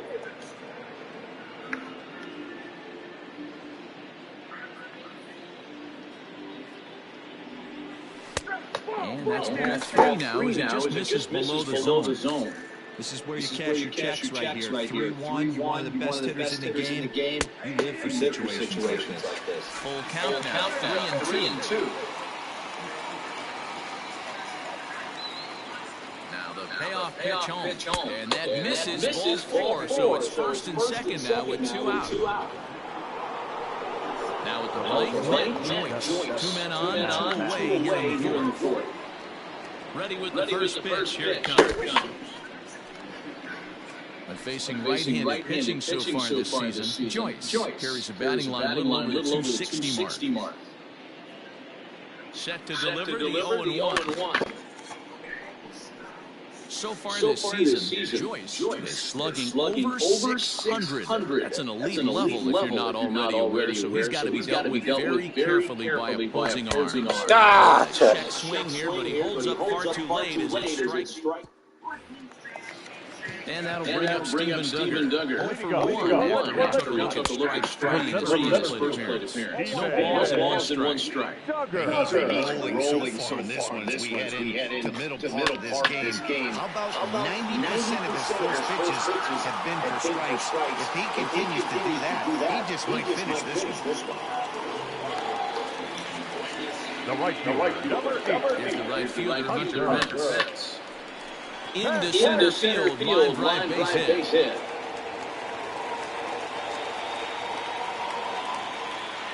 Sometimes the first pitch is the best pitch you'll see all at bat. Definitely coming out of his shoes. Aggressive first pitch, base hit. Pops this one up, and this will land foul. Hit it hard, but lined out in his first at-bat. In front of the changeup, and he can't keep it fair. 2 strikes on him now. That misses 1 and 2. Well, there's the classic 0-2 wasted fastball. Not even close to the zone. We'll see what he throws on the next pitch. Push to the right side. And here's a dive, and they got him. It's a double play. What an effort. Now back. So digging in, Alex Dickerson. Runner in scoring position with Snicker pulled toward right center field. And he'll get there in plenty of time to put this one away, and that ends the inning. In now, Brian Anderson.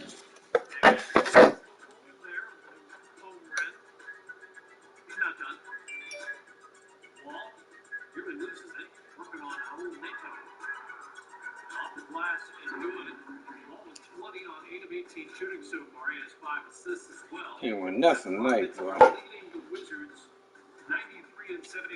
Houston is 3 and 3 since the James Harden trade. Washington had missed 6 straight games due to postponements, health and safety protocol. They came back and lost. And they're down by 14 right now. Back with Brad Hill, who's rejoined us here on Game Time Live, presented by Kia as promised. And let's get into the big picture of the offseason trade between these two. Forget the Harden trade for the moment, but the Westbrook for Wall trade and what that means, Grant, for both teams moving forward. Starting with Washington, there was this prevailing thought that at some point they had to move on from the Wall-Bradley deal backward. They've done that. They still have a huge contract on the books. Maybe some of the same issues in terms of chemistry in the backcourt. How do you evaluate it, at this early stage moving forward with Westbrook? Well, Matt, you said it best. That narrative had been out there for quite some time over the last few years. That combination, that sort of core of guys, wasn't ready to turn. Were they ready? He's 0 for 2 thus far in this one. First pitch coming, here it is. Well behind that fastball. It's a swinging strike. I'm going to need to see a better game plan out of the hitter right here. That ball was at his eyes. Lofted in the air out toward right center. Hence has the best view of this one, so he'll take it for the first out. One away now for the Marlins in their half of the fifth. Up next will be the big catcher, Jorge Alfaro. Here's the first pitch to him. Tried to check it, and it's 0-1. This year against right-handed pitching, Alfaro brings batting line barely over 200, so there's certainly some room for improvement there. He'd be the first to tell you he's not happy with his batting average this season, but he can beat you in a variety of different ways, and he has to because he wouldn't be here otherwise.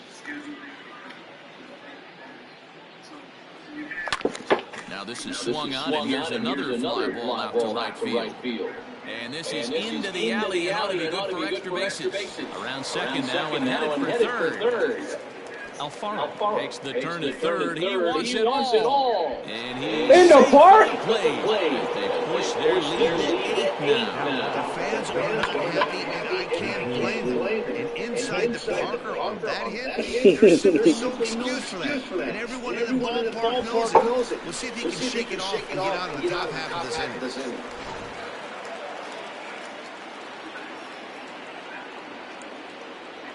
Stepping in now, Jesus Sanchez. As he'll look at a fastball too high for ball 1. 0 for 2 for him to this point.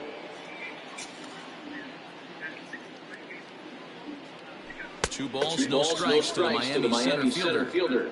This inning really feels like it's getting away from him out there. As a reliever, you can't let that happen. Nothing you can do about what's already happened, and it's only going to get worse if you're not focusing on the guy in the batter's box. Set to deliver on 2-1. His eyes lit up on that one above the zone, but he comes up empty.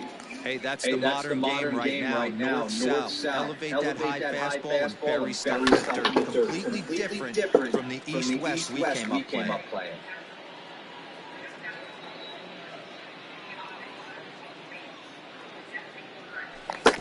Had to sit back on the changeup, and he did a good job to get the bat on that one.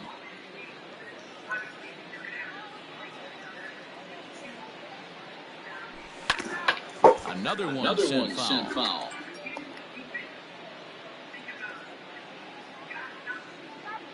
The 2-2 one more time. To right field and absolutely hammered. Forget about making a play on that ball. It's way out of here. Back home runs.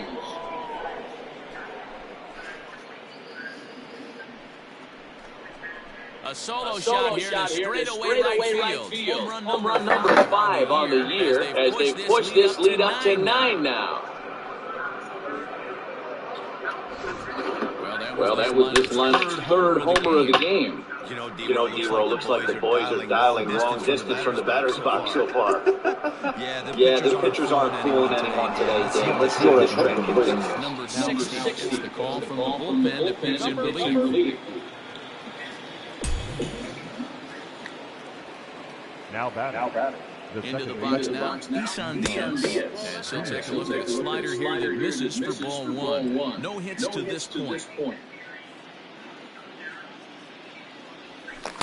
Oh, pretty healthy hack that time. It's 1-1.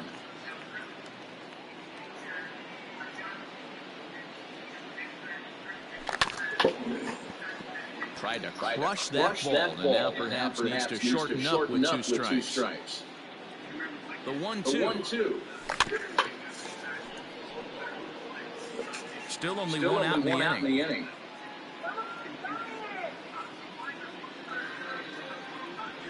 And they'll try to get him fishing there, but he won't offer him dirt, and it's back to even at 2-2.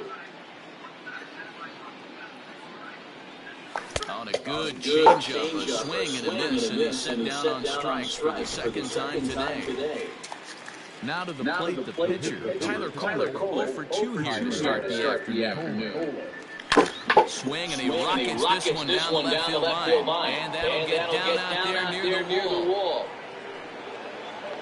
The relay, and he's able to hustle his way up the second as he'll reach here with a 2-base hit. Well, that's his first major league hit. There might not be too many more to come considering he's a pitcher, but I'm sure that's still a pretty exciting moment for him. Hey, listen, hits are hard to come by, man. I only had one in my entire 18-year career. 1 for 15, but hey, I still remember that one hit.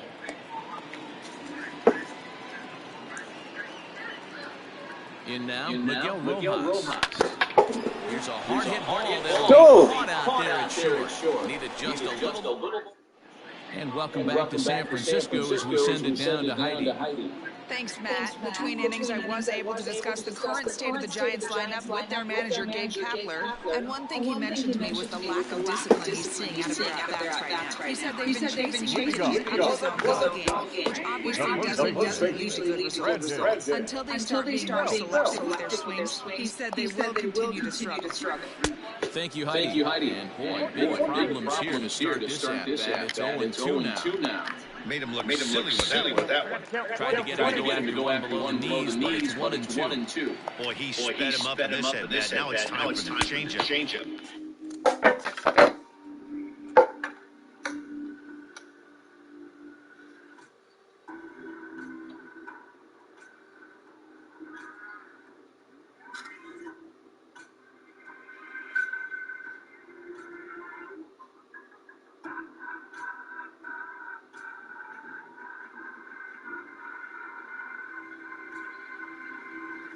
My basketball journey began in high school. As a kid, I wanted to be a point guard. As I got older, I realized that my forte was shooting basketball. Coming out of college, they called me Great Scott. And then my rookie year in Orlando, I made 3 threes in a row with Paul Porter with a key handout to Orlando. The young three. And he stopped and goes,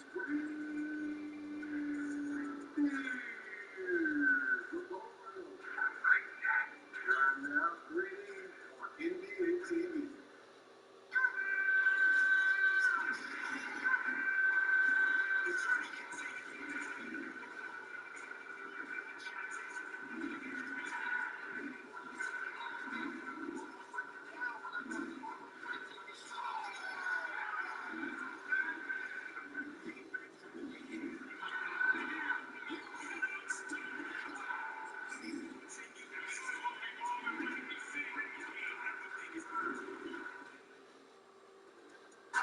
You're watching Game Time, brought to you by the all-new Kia Sorento, the world's first storytelling machine. Something to watch tonight. Austin Rivers has lost his mind in Salt Lake City. Grant is 10 of 10 in the first half for 25 points as the Knicks lead it by 13 over the Huskies lead. Well, he is part of the Brotherhood, man.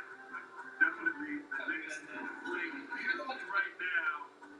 And what an awesome performance by Mr. Rivers. 10 for 10. Wow. I walked right into that. I didn't even. Matt, I was hoping you came to me on that. I didn't even consider it. Like, he's gonna forget the brotherhood. Way to be a team player, man. Thank you. Well, Candace, the Brotherhood is like. Well, they ain't gonna win. He got 24 points. They ain't gonna fucking win. Be honest. It's going to come up. I made up that number. I have no idea if that's true, but it's a significant chunk of the league. You could round up, man, 10%. I don't. That would be like 45 players. That could be. I don't know. That's a good question. Somebody else will look that up. How about the Knicks under Tom Thibodeau, Candace? Defensively, I wouldn't say they were elite, but they're showing signs on that end, as you might expect from a Tibbs team. Honestly, I think that the biggest thing about the Tibbs hire for me is just, making sure that the culture changes, that they're able to attract free agents and, organizationally build where they want. And this was a huge giant step this year in just the way that they've started the season. Allowing fewer points than anybody in the league so far as we bounce back for the final 2 minutes in Houston. John Wall's first game against his old club, spent 10 years, 9 seasons with the Wizards, and now he's trying to beat him. 101, 88. We'll get you there with Bill Worrell and Matt Fuller on the call. So there were 20 turnovers tonight.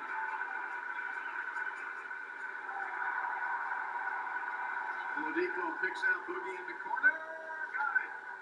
Boogie Cousins tonight is 4 for 8 from the three-point line. Back-to-back 50% shooting games for Boogie Cousins from the three-point line. And that was dribbled out of bounds by Jerome Robinson. Cousins with his second double-double this season. Very impressive. Very impressive for Boogie Cousins. His confidence just continues to build and grow with every game. Look at that stat line. Fill up the stat sheet. Yep. How do you like, in the fourth quarter, this backcourt has worked nicely. Really has. Like it's had 5 guys in double figures. See Bradley Beal taking a seat, shaking his head. Scott Brooks calls off the troops and puts in the bench. John Wall sits down for Houston. So Wall played 24 minutes. Oh my God. I don't know where that was shot from. He doesn't know where Sugar Lane is. The fuck? Jordan Bell.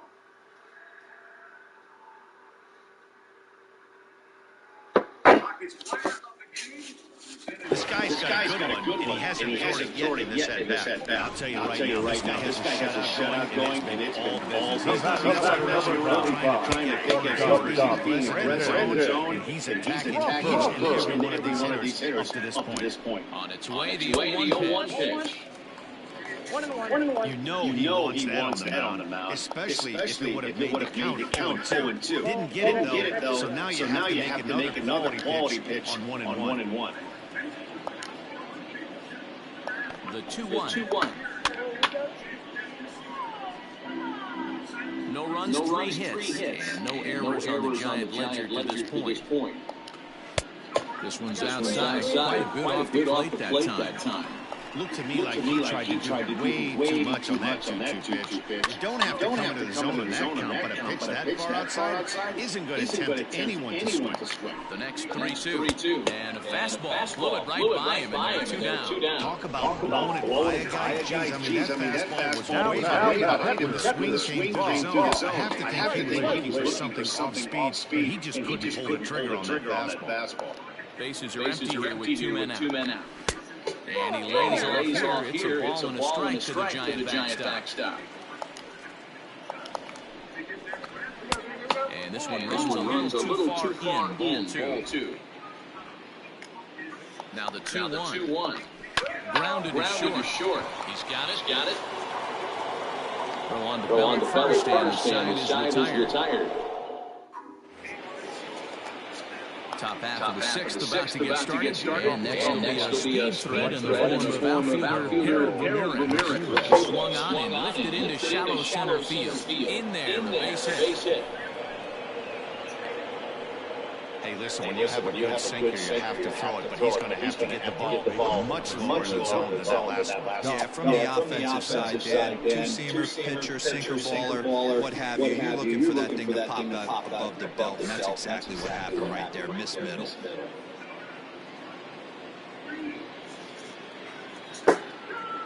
Into the box, Josh Bell. As the first pitch to him is a changeup. He can't find the zone. It's 0-1.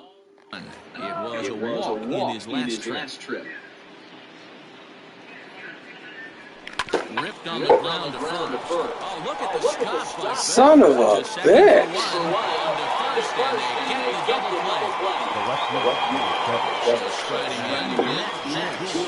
A hit in 2 tries for him so far. He's ready. Here's the first offering.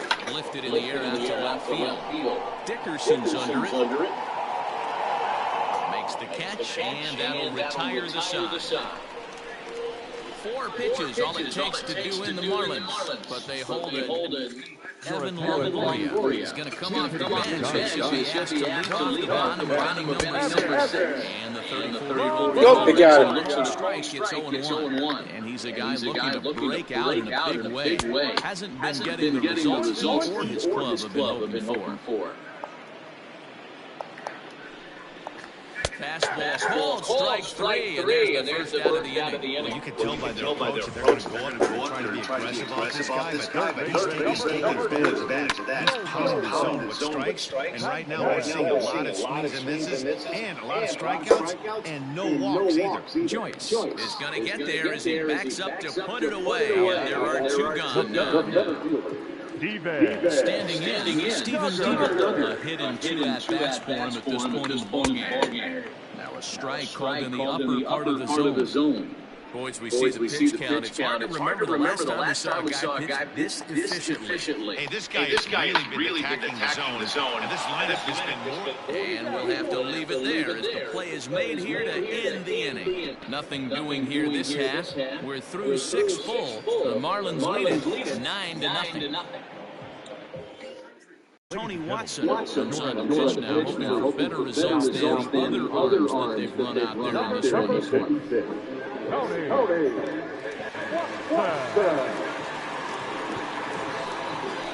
Seventh inning ready to roll, and that'll give way to the third baseman, Brian Anderson. Now the pitch. Anderson.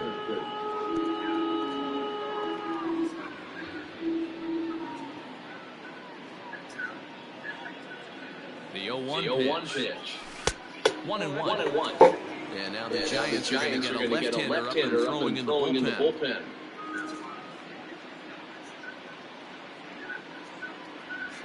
1-2 now as that one's fouled off.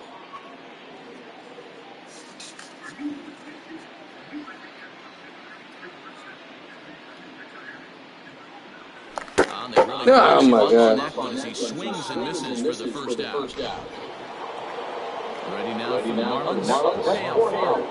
His previous battles with Tony Watson, not a big sample size, 0-1.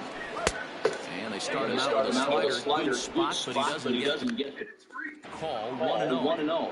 Man, that's a great take right there. Backdoor slider just missed the outside corner. This guy must have a really good eye. Most guys swing at that pitch. 1-1 the count. Now here it comes. Sinker misses that time, and it's 2-1. Watson is a reliever known for forcing contact. Not a huge strikeout guy most of the time, but he also doesn't issue a lot of free passes either. There's a couple of keys to being a reliever. One, you got great stuff and you strike everybody out. Or like this guy, not afraid to throw the ball in the strike zone. He has good stuff, not great stuff. He's not afraid to let his defense help him out and make some plays. Bases are empty, one man out.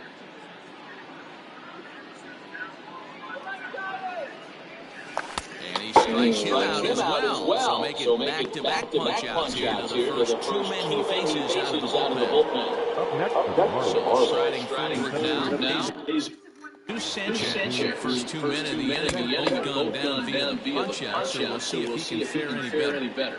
Hey, he's looking to punch out the side right here. And if this guy's going to do him favors and swing outside the zone, that's exactly what's going to happen. Down and away, 4-1. 2 out, nobody on.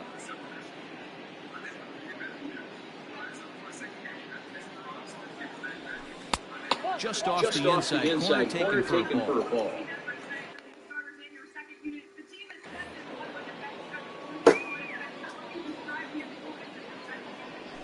And it's belted high and deep into right center. Just missed a home run to the deepest part of the yard. It's off the wall. And now he'll get into scoring position with 2 away. He's not going to complain, but he was thinking what the rest of us were thinking when that level is bad. Home run number 2. Didn't quite have enough, so he has to be content with the double.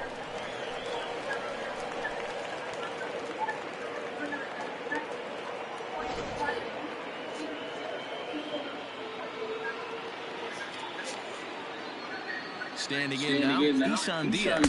As the first pitch to him runs a bit inside for ball 1. He's hitless in 3 at-bats to this point.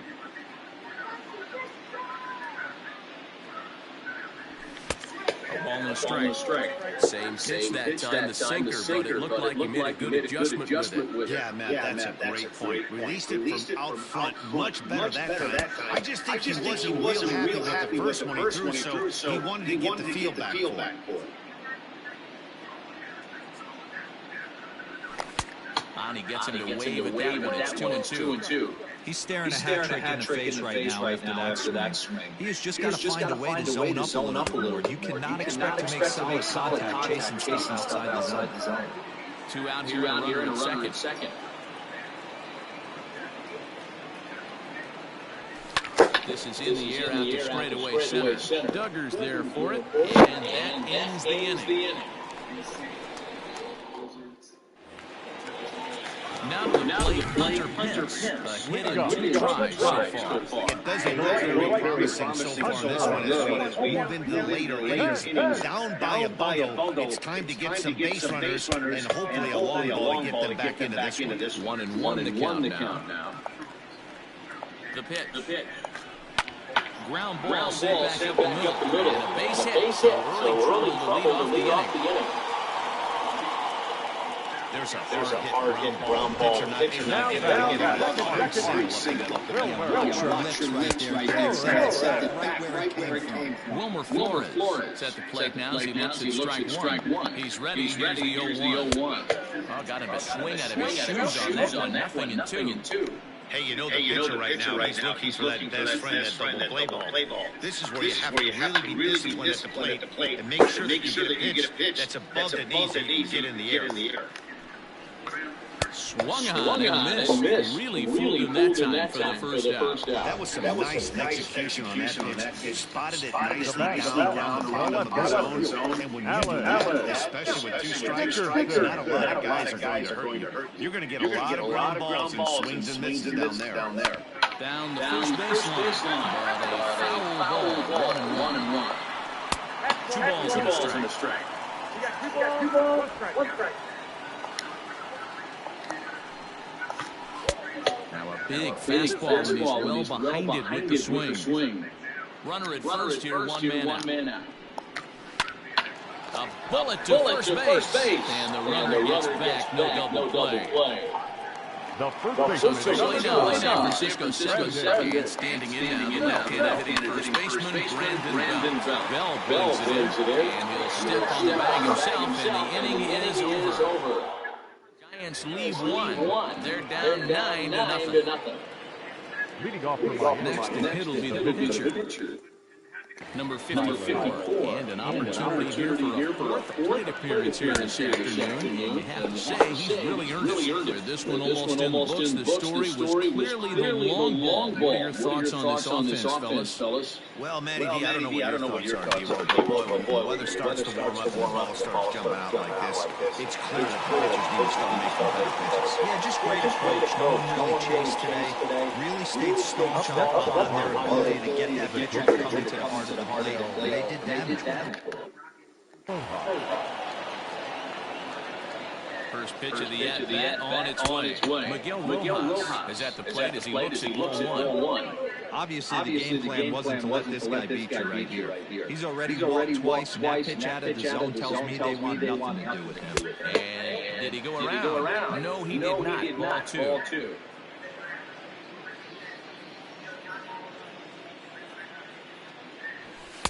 Two and one.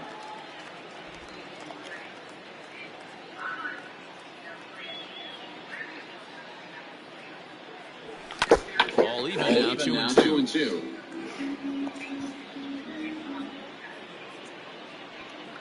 Now here it comes. Sinker, 3 and 2 now. Harold Ramirez waits on deck.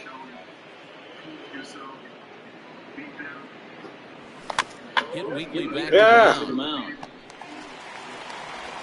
Throw just does beat him to the bag as that was pretty close.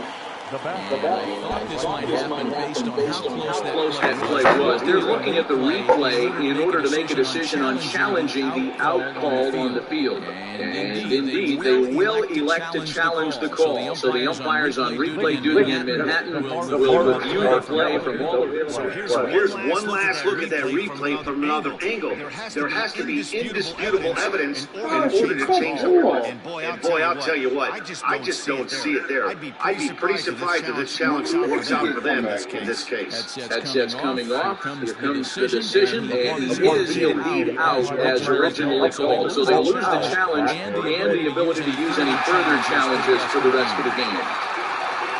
Stepping into the box, Harold Ramirez. So far, 2 in this one. First pitch of the at-bat. Changes up on him if that's in the dirt for a ball.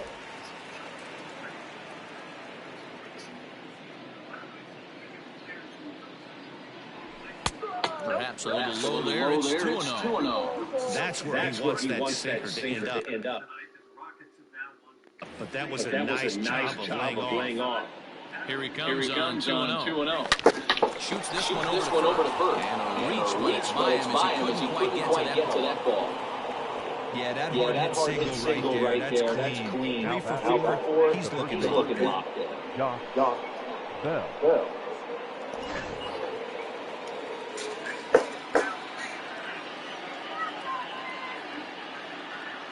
To the plate now, Josh Bell. No! Are you kidding me?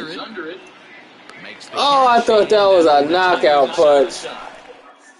Brandon Crawford digging in next. We're in the 8th now, and it's changed out there on the mound. I've been very impressed with how the starters started by this. He's looking really sharp, and it's hard to know if it's had any effect. But getting that early lead from his offense could have really helped settle him in. There's no question he's trying to do anything to get himself going. So he's got to feel pretty good after that double. Not to take anything away from him, but I think yeah, that's one of those gift pitches. Not the location he was shooting for. Austin Slater will get a chance with a runner in scoring position. He'll pinch hit now with one away. 0-1 the count.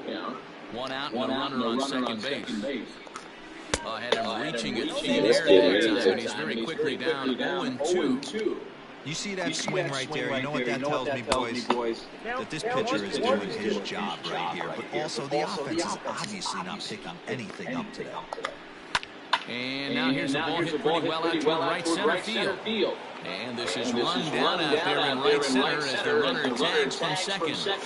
And he's up to third safely now with 2 gone. In the inning. That was a nice job to track that one out. Lots of them. And you can save a ridiculous amount on replacement aid. Credit card, all you want without touching your budget. But you might be Under the alley because definitely saved the run from scoring. Instead, he's only able to convert to third. Yolmer Sanchez is in with 2 away as he takes a ball 1-0. From the belt, the pitch. Great job of doubling up with the fastball inside. A lot of times you'll see a pitcher go in there, but they won't go back in there a second time. This guy's not afraid to pitch inside. The 1-2. I got to count 2-2.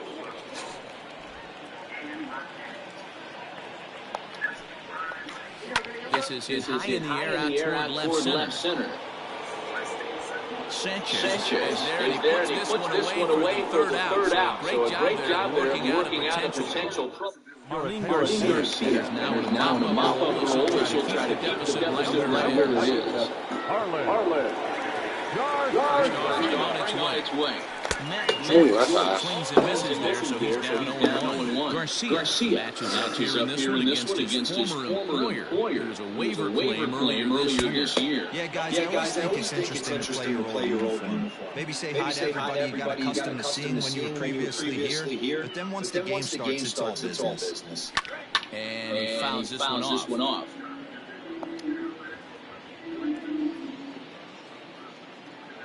The 1-2. Checked his swing there, and did he go? No, he did not, says the third base umpire. Ball 2.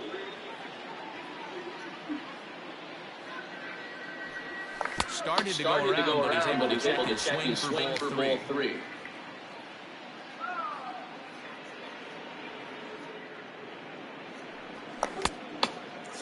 Checked his swing there, and did he go? No, he did not, says the third base umpire, so it's ball 4.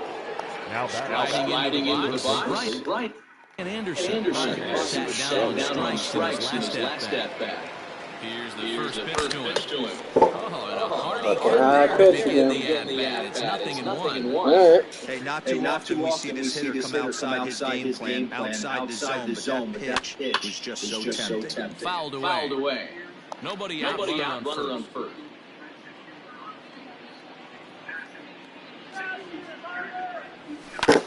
Lofted in the air out toward right center. Come on, Ryan. On the run. Ah! Strikes it down. Nice play for the first down. So stepping in, going down on strikes last time up. He's ready. Here's the first offering. Inside with the fastball. It's 1-0.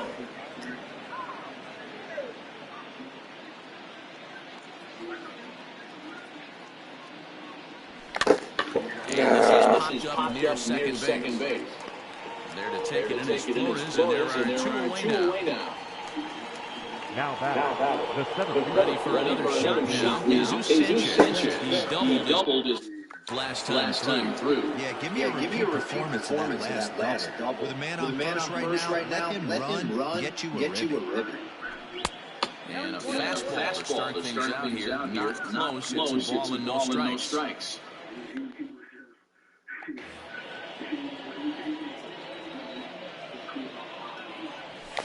Good movement there. He's not even close. 1-1. Man, this guy's been locked in all game long. I don't know where that swing just came from. That nibbled the corner there, but missed. 2-1.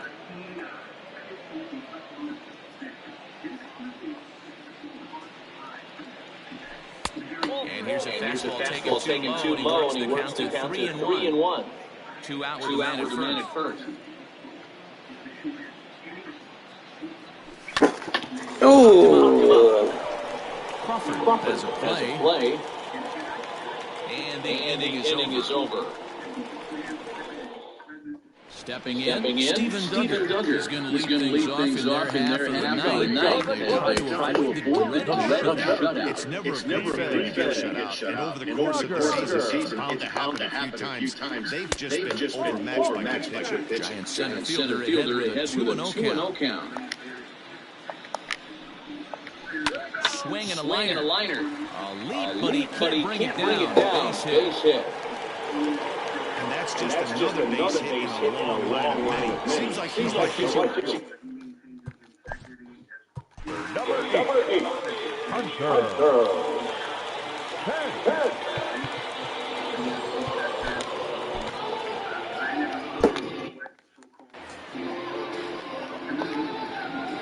Stepping in now, Hunter Pence. And he's a bit tardy there on the first pitch fastball. It's nothing in one. These are the moments in the game that can sway it one way or another. Why you get a W or a loss right here. Lead off man on, part of the order coming up. Guy out on the mound, this guy's work cut out for him. And he misses 2-1. That fastball really got away from him there. That's kind of a red flag for me that he's starting to tire or wear down a little bit. The first thing that goes is location, and then your mechanics. We'll see if this continues. Ramirez will settle under it to make the play for the first out as the runner will have to head back. Second base. Ready with the first pitch. Here it comes. Flores is the batter now as he looks at a ball 1-0. Oh, that's a tough call for Blue right there. Either way you call it, somebody doesn't like it. Hey, that's the life of an umpire.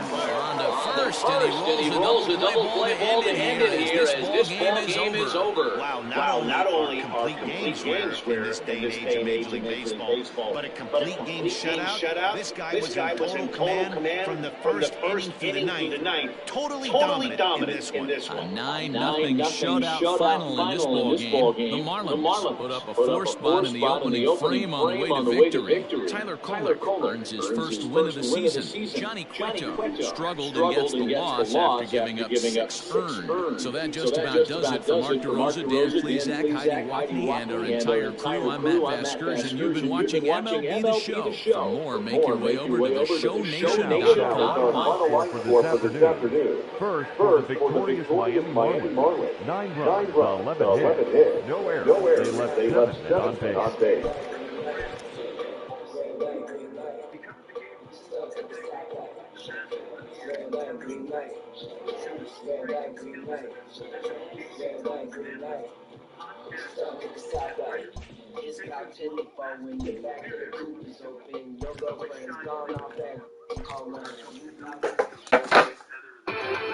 Inside the show with Justin O'Leary.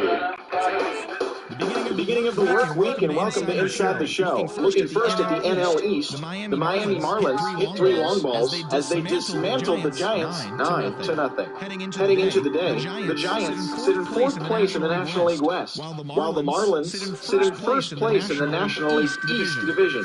The Los Angeles Dodgers swung it well with 15 hits in the game as they pulverized the Braves 9-1. As of right now, the Braves sit in last place in the National League East, while the Dodgers are leading the National League West. Pete Alonso drove in three, leading the Mets past the Nationals 6-5. At the start of the day, the Mets sit in third place in the National League East Division, and the Nationals are fourth in the division.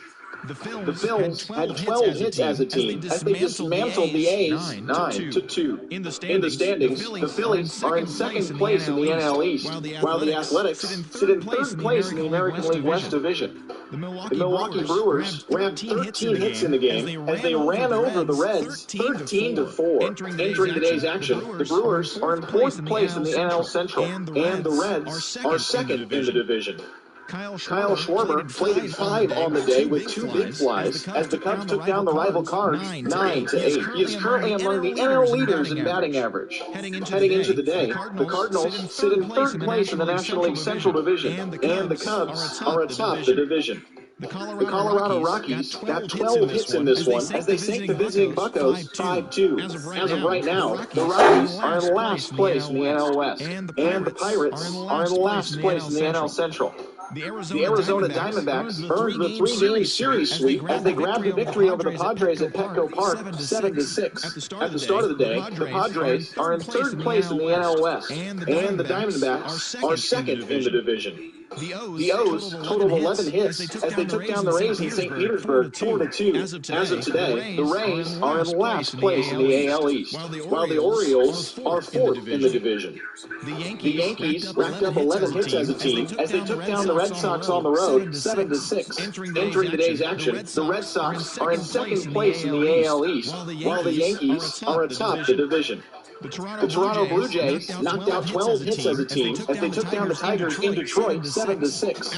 As of right now, the Tigers sit in last place in the American League Central Division, while the Blue Jays sit in third place in the American League East Division.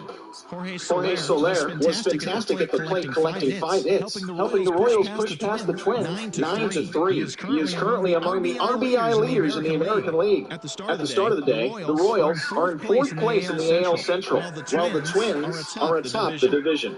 The Angels finished off a 3-game sweep as they took down the visiting Mariners 6-2. Heading into the day, the Angels are in fourth place in the AL West, and the Mariners are at the bottom of the division. The Rangers combined for 10 hits as a team as they bested the visiting Indians 7-6. In the standings, the Rangers sit in second place in the American League West, while the Indians are in second place in the AL Central. Zach Greinke got the win, throwing 8 innings, allowing 1 earned run, helping the Stros take care of the White Sox 4-1. He is among the AL leaders in wins. As of right now, the Astros are in first place in the AL West, while the White Sox are in third place in the AL Central. Thanks for tuning in today. We'll be back here tomorrow and all season long.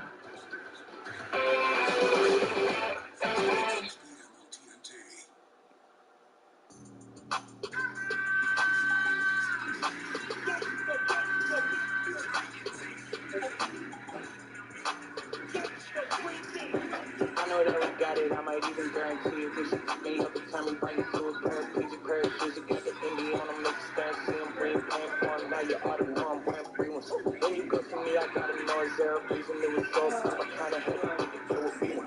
Conversations I just think they ask them where we from, I don't care about you. I got me to keep this Caribbean. She want me to say, but you know I'm bashful. I got all the whippers, snappers, and the little rascals. Turned about the way we drippin' with the basket. Old friends getting quiet, run about the cash. Okay, scaring the gas state. I can't hit it if I do, I'm a pass away. These boys fake, please prove it the master way. Hey, not here with the past percent. I could probably use a fresh start out the window of the park. Reflecting on life through Cherokee Park. Think about life through Cherokee Park. I know that we got it, I might even guarantee it. This is me every time we bring it to a paraplegic parachute. Got the Indy on them, make a stand, see him win. Dumb shit. When you go see me, I gotta know is there a reason it was so rough. I kinda had to think if there would be one. Conversations I just think they asking where we from. I don't care about you, I got me to keep this Caribbean. It's a push start, I ain't gotta put the key in. Looking real nice, like a good human being. 24 East, I'm in Chattanooga 10. Yeah, the barbecue Korean, and my shorty point being. We just went from dive bars to the Coliseum. Man, he's a try-hard, but I wanna be him. PG in the gym, copyrighted team, copyrighted. We don't wanna say too much. We ain't take it from you, know she came to us. Ain't no steak dinner, but we made through us. 200 feet, you know he came through clutch. He came through clutch. I know that we got it, I might even guarantee it. And she took me up and turned me things to a curb. Please a pair of shoes, I got the NBA on them, make you stare and see him. We ain't paying for him, now you already know I'm wearing free ones. When you go to me, I gotta know is there a reason it was so up. I kinda had to do the deal with me. Conversations out of state, they asking where we from, I don't care about you. I got me and chicks Caribbean. Oh, that's nice. Speed is there. Like in your left brand. Vintage John Wall, athleticism in the open court, where he's at his best, man. Who is more frustrated right now than Bradley Beal? He is leading the NBA in scoring. He has 33 in this game. And most nights, it doesn't seem to matter. I'm from a place where they pull up on you with a one. Baby, no one warn you, ain't no time on no baby. When you sleeping on the stretcher like, hey, I say, he ain't tryna live. Say by they, none of these neighbors say nothing. If you see they send them, it's coming, they sitting, they jumping, they kicking, they punching, they jumping, they That's a nice pocket, and it gives you to the 6-point they don't have to work. This bitch and they ask for certain. Get ready to close this thing out. My mama told me go to church. I was sitting 10 rows from the first stage. He was out everything. I probably did if I put the lady in front of me first and run out the back door. And if he asked for my relationship with the Lord, you can tell at that service I'm bored. I'd rather be on a resort. I'd rather be service I'm bored. But I'd rather be serving this bitch to a sort of thinking I know she. I'm Houston has won 3 in a row. First game against his old club is a success, and he had some things to say about that.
kicking it. We gotta add up our tickets. Boom, boom, 40 is clear on the room, boom. You better duck it, go boom, boom. On is moving like boom, boom. Hop in the phone, go zoom, zoom. Me and my friends, we just kicking it. We gotta add up our tickets. We are under the lights as the show gets you ready for another edition of Major League Baseball. Tonight we've got a good matchup in store between the Miami Marlins and the Philadelphia Phillies. It's Phillies baseball next on the show.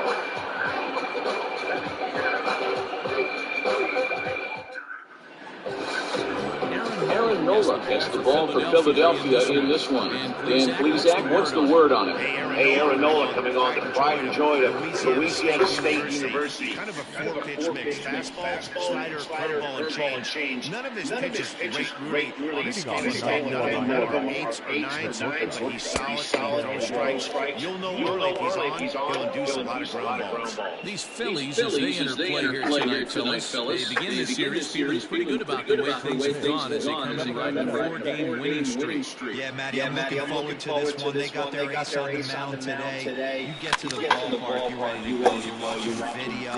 You know this guy is going to put his best foot forward, execute pitches to all quadrants. The opposition's got to be on point if they're going to have a chance today. Harold Ramirez.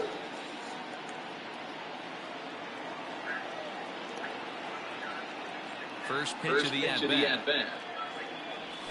Started to go down after it, but he couldn't hold back. It's strike one. Ramirez is a guy that has a lot of speed, no doubt about that. And while that's certainly a weapon for him offensively, it could be argued that it benefits him just as much on the defensive side of the ball, given the position he plays. And not only just speed, but first-step quickness speed.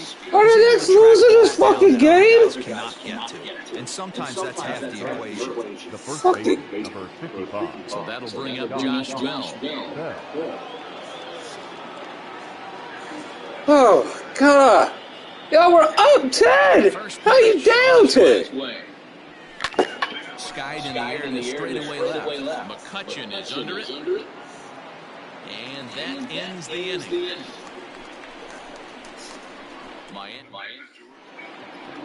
Stepping in, Jonathan Villar. He'll lead things off here in the bottom half of the first.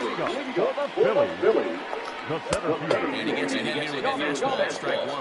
Guys, this Marlins ball club, as they begin play here tonight, they've been playing some pretty good baseball as late as they've won 6 of their last 8 games. Yeah, Matty, I think if you would have asked the manager of this team, first 5 games of this road trip, you're going to go 4-1, he would have signed that in blood. So let the guys continue to play the way they've been playing. Everything is going nice right now. And this is taken in for out number 1. Batting third base next to the plate for the Phils. Gene Segura. No balls and a strike to count. The windup and the 0-1. Swing, line, drive. That's going to be trouble. Segura turns and goes to second. And he is in at second base with a 1-out double. So a double into the gap has him in business here with 1 away. And as you see there on the graphic, that totals up for 4th best on Philly roster. First pitch coming, here it is. And this is hit hard to the right side. Foul. Harper behind with an 0-2 count now. That's a well-placed fastball right there. Just off the outside.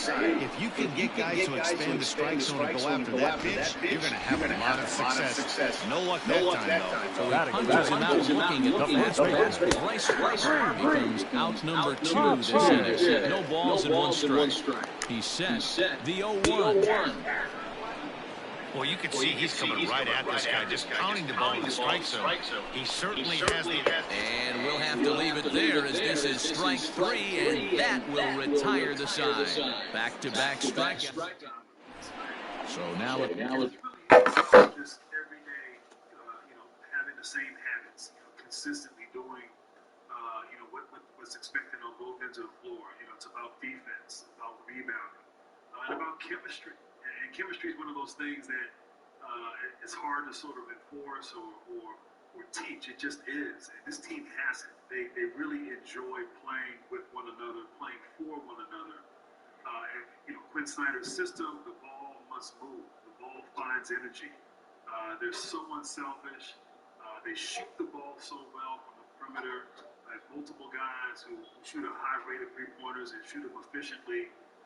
And then on the other side, like I said, defensively, they really get after it and compete. And so, yeah, this team, you know, if they continue on, they have a chance to be in that conversation. They have a chance to take a big step in the postseason. Maybe like Denver did last year. You know, I thought Denver really kind of, really came into prime time, if you will, with their play in the bubble and getting into the Western Conference Finals. This Utah team, you know, they have a chance to be dangerous. And I would like, you know, conventional wisdom would say you need two superstars. Maybe Utah doesn't have that. They have Mitchell, but they play so well together that it would be fun to see them in the postseason and see them go deep in the playoffs. Great three-point shooting team. They led the league in three-point percentage last season. Candace, what is it about that offense? Obviously, you have to have shooters out there who can knock down the shots. But what is it about that offense that makes that aspect of their attack so effective? Well, I think the difference from last year to this year, and the difference in their ability to play extremely well last year to this year, is we've seen Donovan Mitchell not only rise the game, his ability to create for himself, but for others. And I do believe that willing passer, that when you draw two, you're willingly giving it up to give the ball to another teammate to either shoot it or make a play. And that has been the difference. We all know when you're shooting contested shots, when you're shooting tough shots over outstretched hand, you could be the best player in the world. Your percentage is going to drop. But when you trust your teammates, you played in a system, you played with these guys for years and you got comfortable. I think that's been the biggest jump this year that I've seen. And honestly, I think that the stumble, you know, the way that the season ended against Denver, it fueled them to come into the season with a lot of motivation and with a chip on their back. And I think they've taken the step forward, that giant leap forward that people thought that Denver was going to take this year. And in fact, it has been Utah. And I do think right now they're in that 3 spot. They're facing the Clippers. To possibly go to the Western Conference Finals. Royce O'Neal with a bucket there to make it a 12-point lead, 96-84 now. About midway through the fourth quarter, we'll get you back to that game a little later on. And if this were tomorrow night, that would happen during crunch time. You can expect a lot more of that back tomorrow night when there are a bunch more games. Crunch time begins at 9 Eastern time. All the big moments as they happen until the end of the night. The final buzzer, and of course, followed by Game Time Live.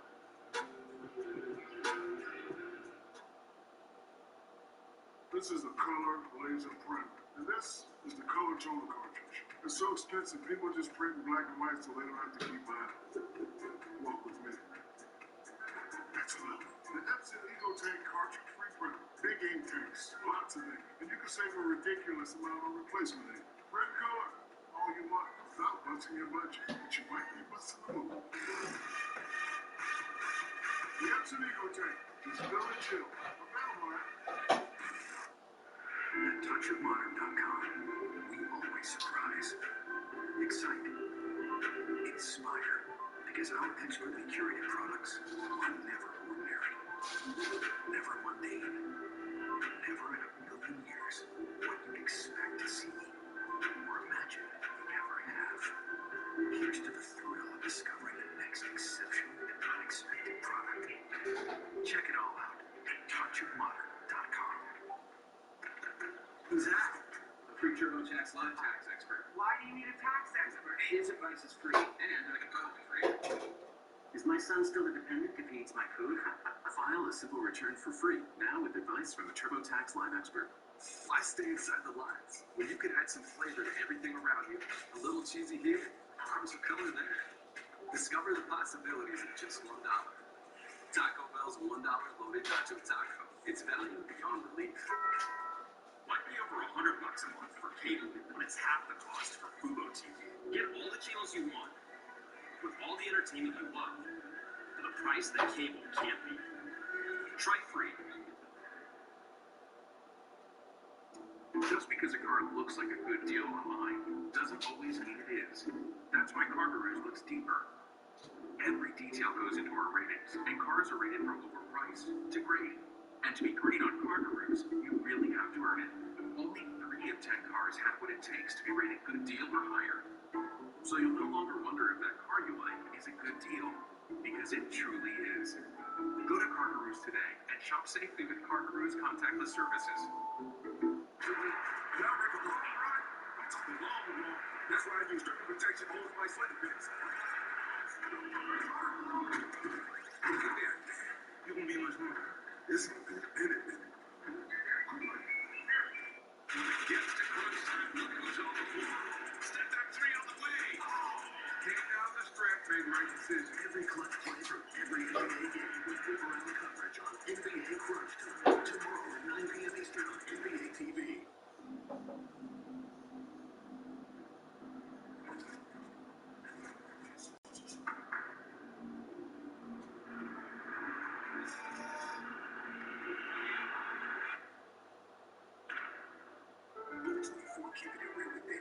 If you can't find the right hype song, make your own.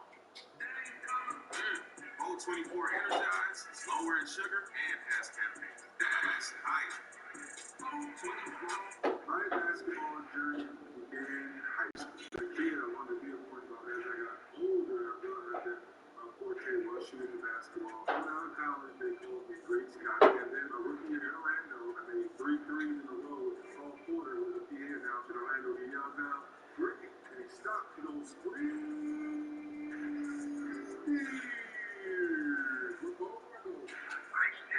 Here I am now, 3D on NBA TV. Earlier tonight, you saw the Atlanta Hawks beat the Clippers 108-99. First game this season, the Clippers have played without Kawhi Leonard and Paul George in an 7-game win streak. Atlanta's won 4 of 5. This is the latest in 4 seasons they've been above 500. Trae Young had 26 of his 38 after halftime and spoke to our Steve Smith. Trae, fantastic game, especially in that second half for yourself and the Atlanta Hawks. What was different after halftime for yourself and your team? I mean, for us, I think we, just played a lot harder in that second half. I think we came out a little slow. And kind of just gave up a lot of energy and let them just kind of stay in the game. And for us, we just needed to continue to play and just play a little bit hard in that second half. And I think that's what we did. Since your rookie year, I've marveled about your skill set, passing, dribbling, shooting. For me this year, I'm marveling about you managing games down the stretch and winning plays down the stretch. Tell me about that maturation for yourself. For me, it was very important coming into this year, being that type of guy to finish games. I think last year I did an okay job, but could have done a lot better, obviously. And for me, just taking it personal and trying to really finish and close out games. And I think that's what they've been wanting me to do that all year. And for me, I'm really trying to do that for them. Trae, we watched the pick and roll with you and John Collins, the lob plays. Now you have a luxury. You have Collins, and also you have Clint Capella. You have 2 guys. Again, I know it has to be a smile when you can come down the lane. You have 2 guys with that type of athleticism that you can find way above the rim. Yeah, for sure. It's definitely fun playing with those guys. I tell people all the time, they make my job a lot easier. I throw some passes super high, and they just go get it. And they're very, very, really good bigs, but also I think something that's underrated about both of them is they're very smart. They know how to get in certain spots, and they just know how to make plays on both ends. So they've been playing really well for us. We're going to need to continue to keep it from them. Trae, The leadoff hole, Matt White, definitely a long ball threat. Currently third in the National League in that category. Yeah, it's still early in the year right now. And this guy's not going to be a huge power threat. But he's gotten off to an amazing start. And I'd like to see him have a hot season and ride it out. Time for a look at the umpires working this one. Behind the plate is Daryl Parker. Well, Daryl Parker behind the dish. You really know what you're going to get from this guy. Yeah, sometimes, and I hate to be mean and say he flips a coin back there because that's not the case. But as an offensive player, you have to find the consistency, and you just can't. And the pitch. His past line against Aaron Nola. He's hitless in 6 tries. And that misses for ball 4, so it's a leadoff walk here to start the second.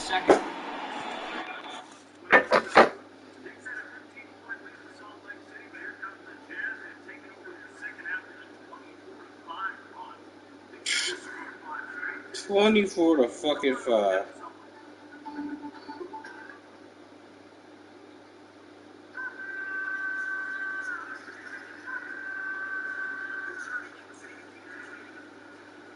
You motherfuckers. Well, it doesn't matter anyway. Fucking Knicks can't fucking win.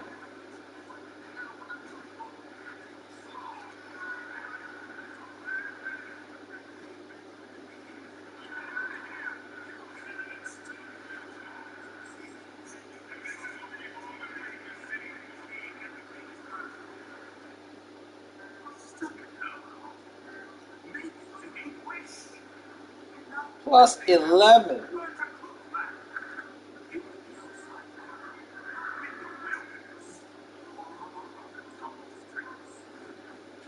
You motherfuckers better get back in within 11. That is it. The third base. Stepping up now, Brian Anderson. First chance for him here with a man on following leadoff walk. He's set. Here it comes. Here's a breaking ball, but it doesn't quite find the strike zone.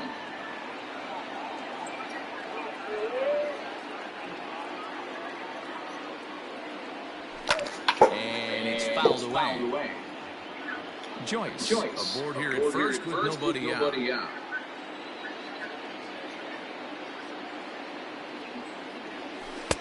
No offer on that one. 2 balls and a strike. Boy, not exactly what you'd like as a pitcher. One of the keys is to minimize your pitches, attack the strike zone early, a lot of deep counts, and working himself into a lot of trouble.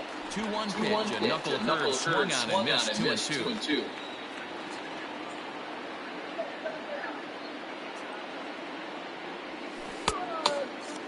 Started to go. Did he hold up in time? Yes, says the first base umpire. It's ball 3 now. Now the 3-2 pitch. Lofted in the air out toward right center. Harper moves to his right and puts this one away in the alley for out number 1. Batting fifth. The catcher. Now batting, Jorge Alfaro. First swings for him in this one. The runner still at first and 1 gone. From the stretch. In the dirt here. And forget about the double play now as he'll move up to second here on the wild pitch.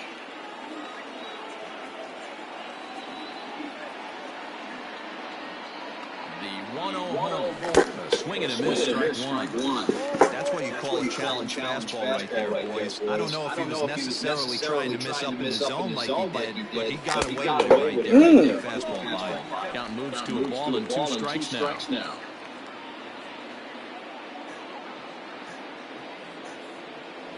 Swing and a miss. Like a knuckle there, and that's out number 2. So coming to the plate, Jesus Sanchez. Opportunity for him here to pick up that runner from second with 2 away. From the stretch. Sanchez, a 22-year-old, is playing up the middle and center field here, but most often he can be found in right. Started the chase there. They'll appeal it down to third, and no swing. It's ball 2. No score here as we play inning number 2. Probably surprised to see the knuckle curve there. 2-1.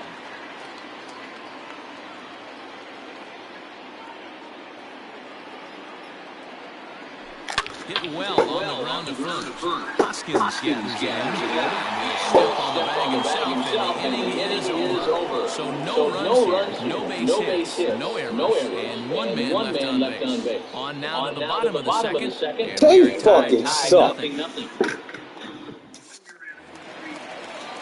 with the plate, JT Realmuto. They'll have 5, 6, and 7 here to start the home half of the second. Strike 1 to start the third.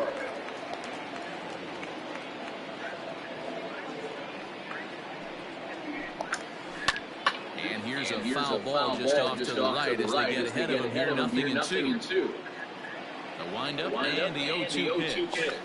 And he wasn't going to hit that one with an or. The strikeout, and there's one gone. So the bases are empty with one man gone. Here's the left-handed hitting shortstop, Didi Gregorius now. And that misses inside 1-0. Perhaps a little low there. It's 2-0. Bottom of the second here with no score. A swing and a shot hit down the corner. It bends just foul into the second deck. He got the fastball where he wanted and just pulled off. Sent foul again, and after being way ahead, now it's even at 2-2. Oh, and this is swung on and missed. 4 strikeouts already, and that's out number 2. Well, he's really rolling on the mound right now. All you have to do is look at the last 4 years for evidence. All 4 of them have gone down on strikes, as you're seeing here. That's not easy to do, so you know he's got to be pretty out here. Batting late run drive, and he's looking for Page. That's been his over the last 8 or so ball games. 0-1 the count. Skied in the air to the straightaway left. Joyce is there, and the inning is over.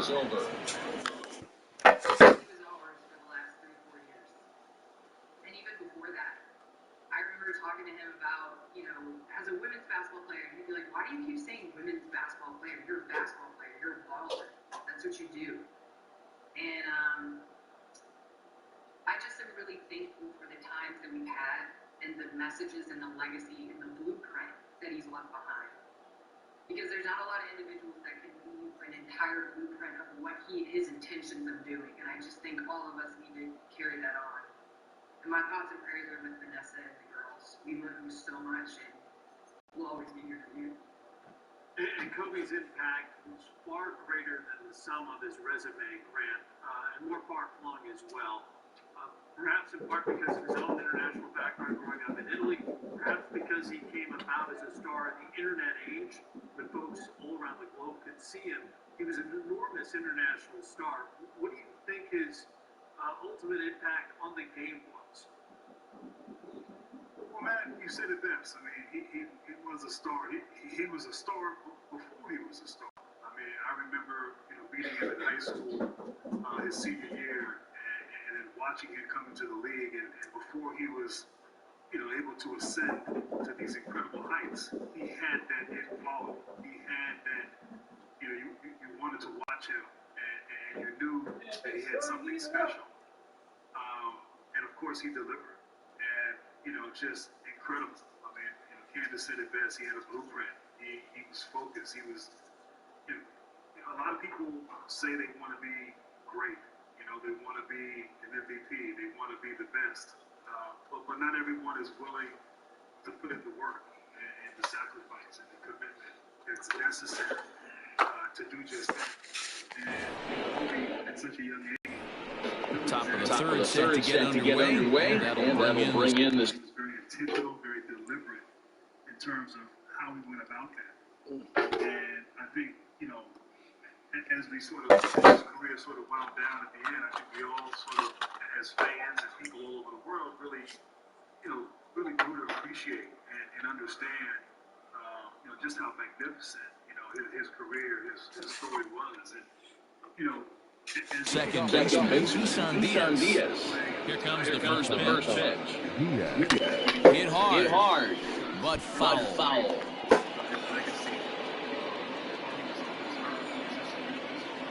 Into the windup, here comes the 0-1.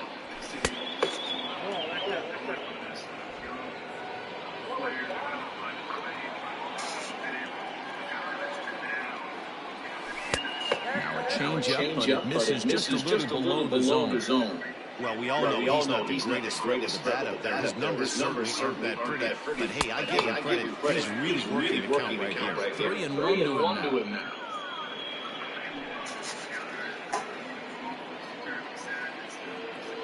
Hitters count all the way. Here it comes. And he lays off there, ball 4. So the leadoff man is on here to begin inning number 3.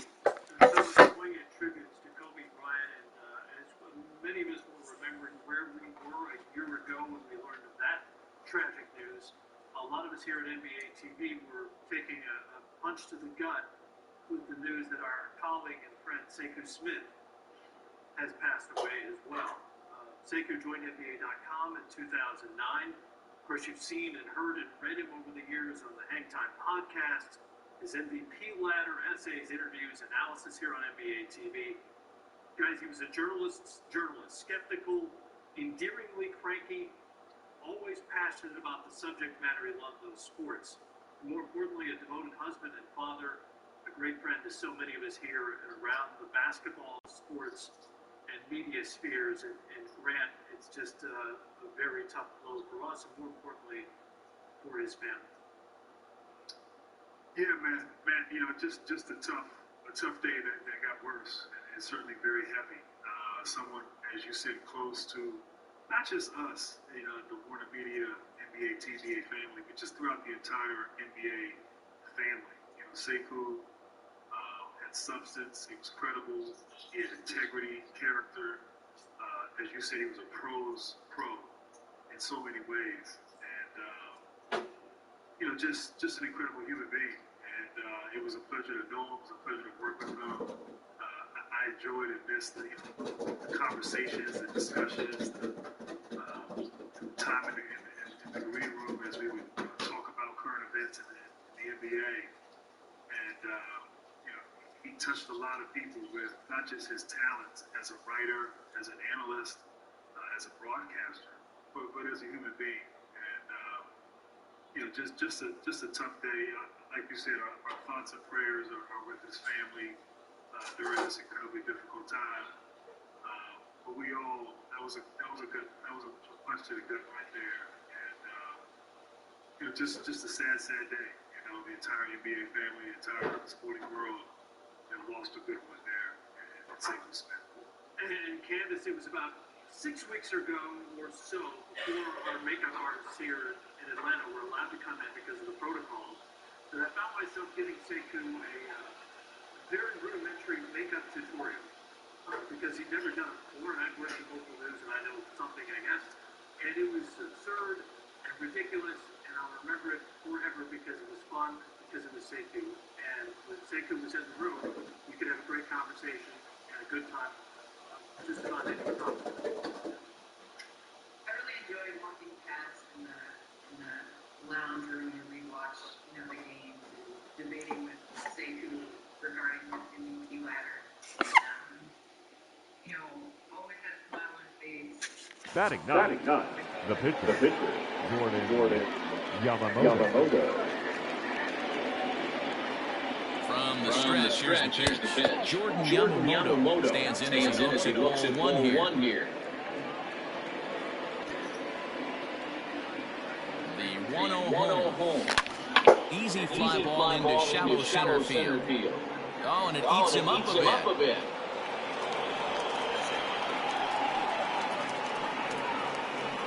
Now back. Miguel Rojas.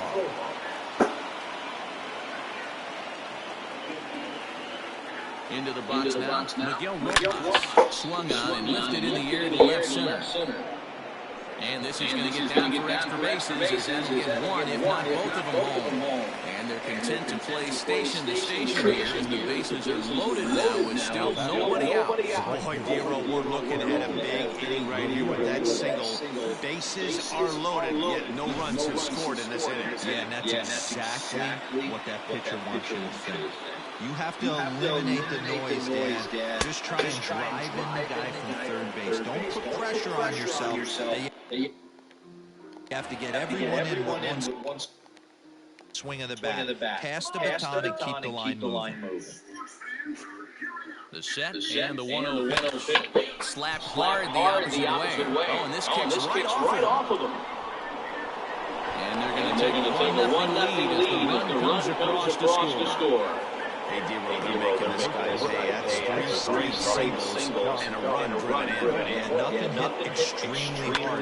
Killing them softly, station to station with those knocks.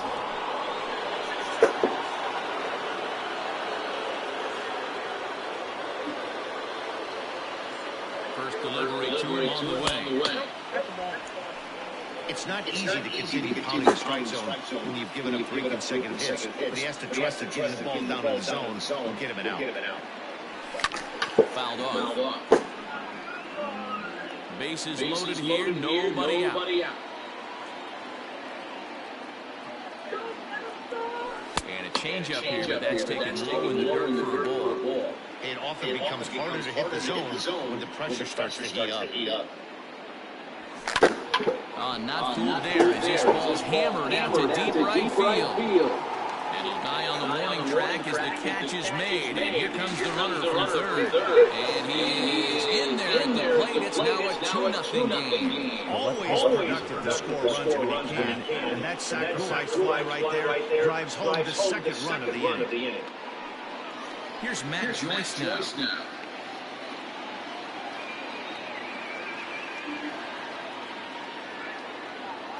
He's set and the pitch. It looked like the fastball got away from him there. Well, this is starting to feel like a make-or-break moment in this game. When you're playing a first-place team, you can't expect to fall way behind early in the game and then mount a comeback. And he's back standing. Runners are at first and third, one away. Runner moving. Fuck me. On the mound. One there. Offline throw, but he puts the tag on for out number 3. Digging it down from Doplhins. Aaron will get to take his first cuts here. Hey, we're still in the stage, and this one is down by a couple of runs. But it's really key for this leadoff guy to try to get on and get a big inning started. Well above the letters with the fastball that time. It's great to be able to face a pitcher to lead off the inning and get yourself a quick out. But now you find yourself down 2-0, and he's licking his chops for a fastball. 3-0 to him now. Now here's the pitch. You maybe get 2 pitches a game where all the guesswork goes out the window. This is certainly that situation. And the count will be full. Now the payoff pitch home. Weak grounder down the line at third. But this will get foul, so they'll do it again. 3-2. He spoils another one, and we'll do it again.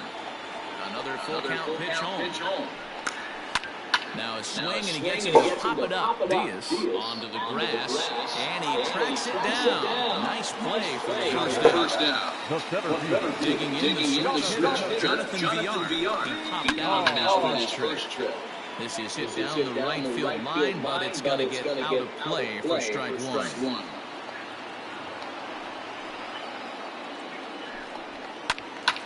Late on that one as it's foul off to the left side. Looking for the strikeout. Here's the 0-2 pitch. Lifted the other way down the left field line. Joyce is over to his right, and he puts this one away for out number 2. The third base ready now. Gene Segura, 1 for 1 as he reached base with a double his first time up. Curveball right on the black, taken for a strike. And he falls behind 0-2. Bases are empty here with 2 men out. Segura behind on a 1-2 count. Man, a pitcher let the guy off easy right there. That 0-2 pitch wasn't even close. I'd rate that as a non-competitive pitch. Line drive to left. And that's in for a base hit. His second in as many trips to the plate. So Bryce Harper will get a chance to hit here this inning following the base hit. Here's Bryce Harper now. He gets a shot to hit here in the inning following the 2-out single. Yeah, that hit might not amount to much, but anytime you can extend it inning and give a guy with plenty of power a chance to swing it, the outlook of an inning changes dramatically. Off the plate, 1 ball, 1 strike. A runner on first with 2 away. Maybe a little jumpy there as he swings through the fastball. Not likely to see a fastball in this situation. I'm going to eliminate the fastball if I'm at the plate right here. Here's a fly ball, well hit. Racing back, the right fielder. And that one is gone. On a on a two-strike count with 2 away in the inning.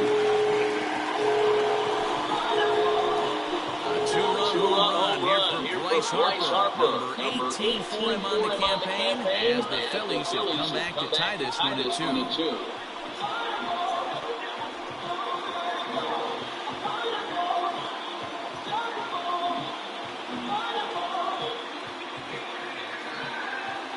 Hey, that's the price you pay right there when you try and sneak a fastball past this guy. Power hitter, and every power hitter in the league knows you got to start with the number one, man. You got to get out of the heater and adjust to everything else, and he did just that. Next to bat will be Reese Hoskins. He'll take a breaking off the plate for ball 1. In his career, Hoskins is sitting on exactly 100 career home runs. And that's a nice round number right there. 100 homers in the big leagues. There's not too many guys that have ever put on a uniform that have gotten to 3 digits. And he takes one off the inside corner for ball 2. Looks like this guy's afraid to throw the ball in the strike zone. Gave up that home run earlier in the inning. He needs to get back to being aggressive. 2-2. Here now the 2-2. Is swung on and missed. He got him.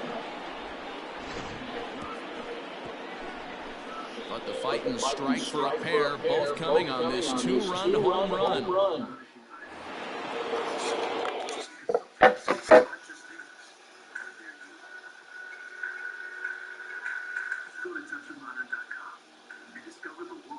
Unexpected items. It pays the net rate. Like all 24 antioxidants with vitamins A and C for the store with 10 grams of collagen. And here's John, all kinds of things.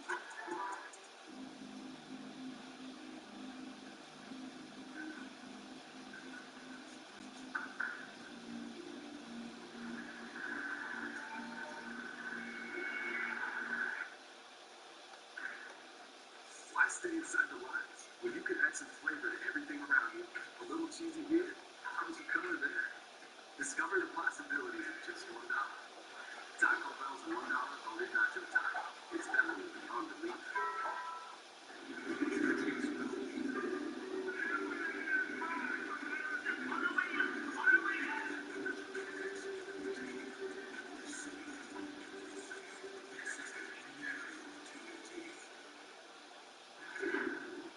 There was an enormous outpouring of grief and fond memories of our friend Seiko Smith passing. We learned on Tuesday, including from ESPN's Mark Spears. Thanked him for his both brotherly friendship, humor, honesty, and compassion.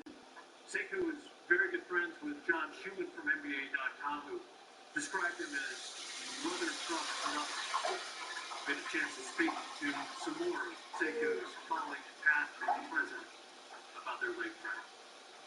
He was a phenomenal guy at his job, and he was a better man. And I got to experience more of Seiko when we were in the bubble in Orlando. And, we had a daily routine of riding bikes on a daily around the campus. He always told me his love for his college. That, he was proud that Deion Sanders was over there coaching the football team. He's a guy that has stories, and he's a guy that if you just heard him talk by his mannerisms and what he said and how he said it, you would think he was 7 feet tall. He was just, he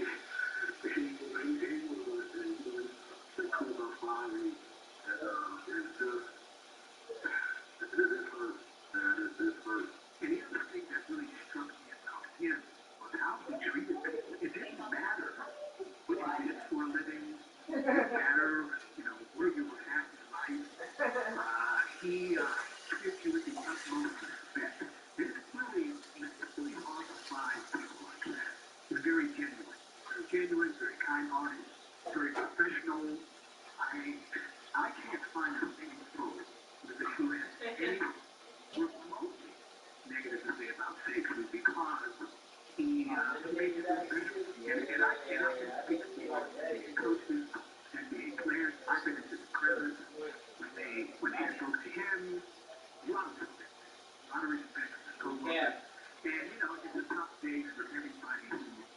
a banger. I don't know anyone more easily than Sekou through the many layers of the NBA, from players to coaches to front office execs and agents, the owners, the fans, and fellow media. Last meeting has been Porter, and he always had this great nature, great BS detector. I never saw him sweat so-called small stuff.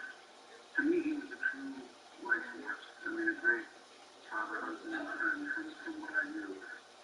Sekou could have been one of the biggest people in our business.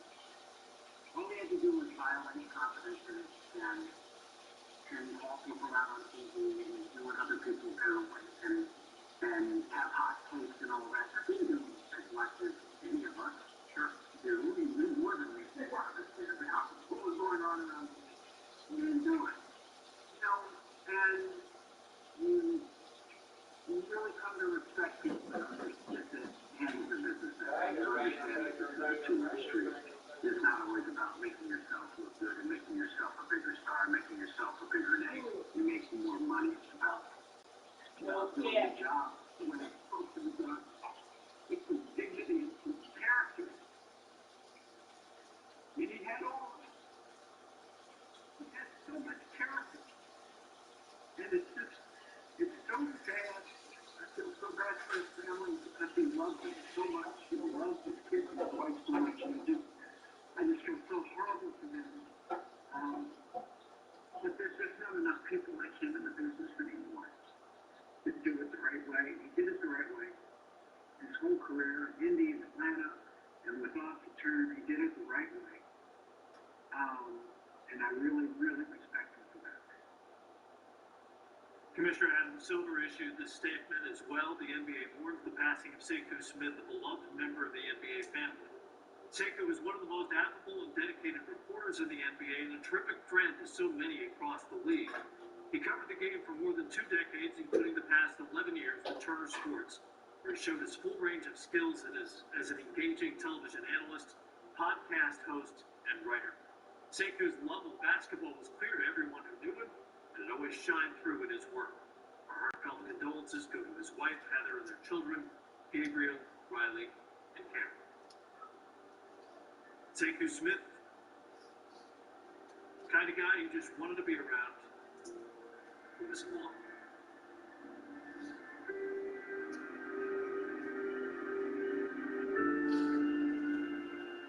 My basketball journey began when I was 3 years old. I've been really blessed within the game. The game has given me so much.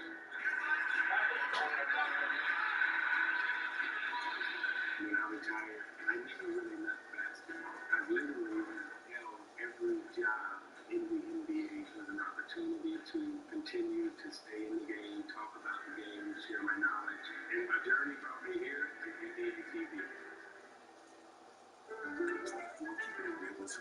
If you've never worn a cat suit to work, you really should. And if you've never tried Bowl 24 Restore with 10 grams of collagen, you really should. Why stay inside the lines when you could add some flavor to everything around you? A little cheesy here, crumbs will come in there. Discover the possibilities at just $1. Taco Bell's $1 loaded nacho taco. It's value beyond belief. Banger, banger, banger, banger, banger, banger, banger.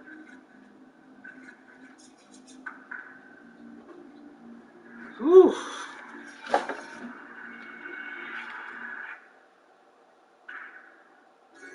You can't put a price on love.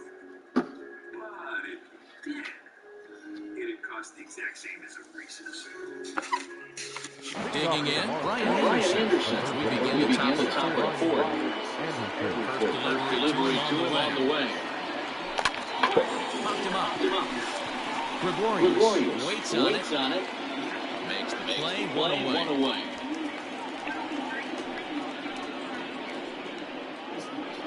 Now So back. one away here with the bases empty. And up next will be the big catcher, Jorge Alfaro. Big swing and a miss at the knuckle curve, strike one. 2 runs, 3 hits, and no errors in the game for the Marlins.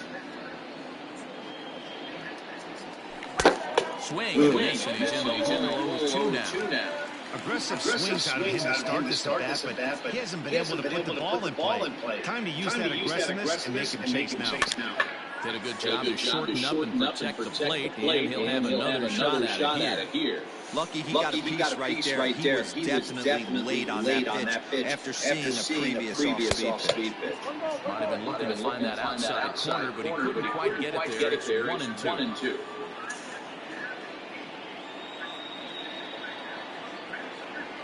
Count even at 2-2 to the Marlins catcher. 1 out, nobody on.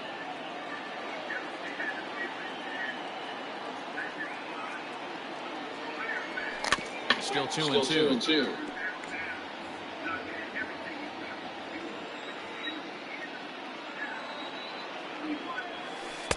So a full count now. These are the kind of ABs, regardless of the outcome. You go back to the dugout as an offensive player, and your teammates are loving on you for making that pitcher work, battling it out. And a half-hearted attempt that time, but they'll say he broke the plane, and that's out number 2. Into the box now, Jesus Sanchez. He's 0 for 1 after grounding out in his only trip to the plate so far. Ball 1. Well, he punched out the last guy, but he didn't get any favors from the blue on the first pitch in this at-bat. Probably should be ahead of his hitter instead of behind. And that's into the corner, foul ball right.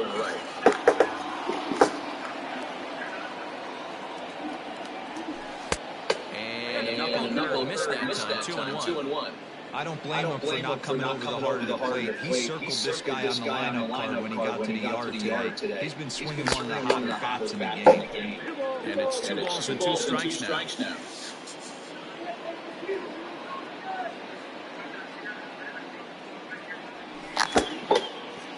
And he tried to hold up that time. We'll get an appeal down to third, and no swing. It's ball 3.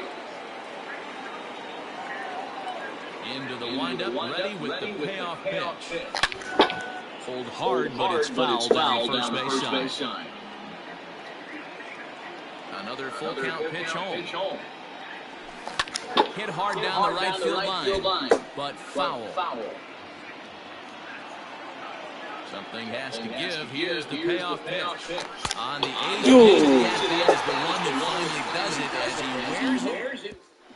And we're back from Citizens Bank Park in Philadelphia. Let's check in with Heidi Watney.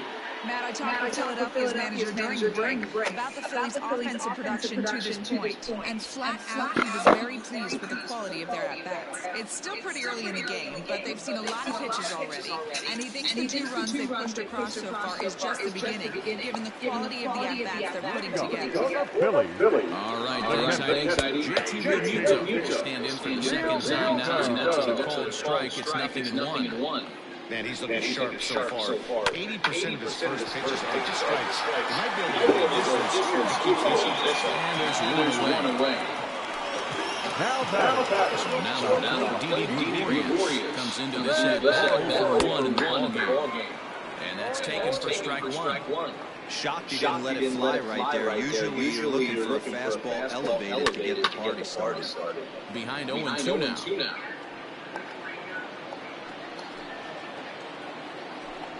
A ball and 2 strikes to Didi Gregorius. Hey, textbook waste pitch right there. Does he go elevated fastball again or something slow below the zone? A little low. It's 2-2. Looking to punch him out again. Pitch. And you can tell he wanted to hold off, but he swings through the inside pitch anyway. He becomes out number 2. The left number 2. Pitch coming. Here it is. And McCutchen is in with 2 away now as he looks at a call. Strike 1. The windup and the 0-1.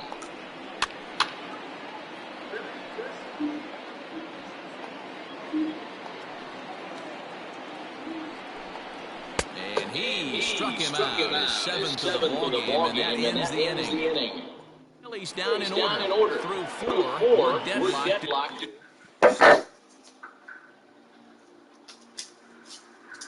Gotta make my baby better. That's what Very easy. I feel like I can finally trust Monday. There's no month to keep. Get paid early. I always have peace of mind that my money is in the right place and in good hands. Start banking with Chime today at Chime.com. Why stay inside the lines when you can add some flavor to everything around you? A little cheesy here, arms are color there. Discover the possibilities of just $1. Taco Bell's $1 loaded nacho taco. It's value beyond belief.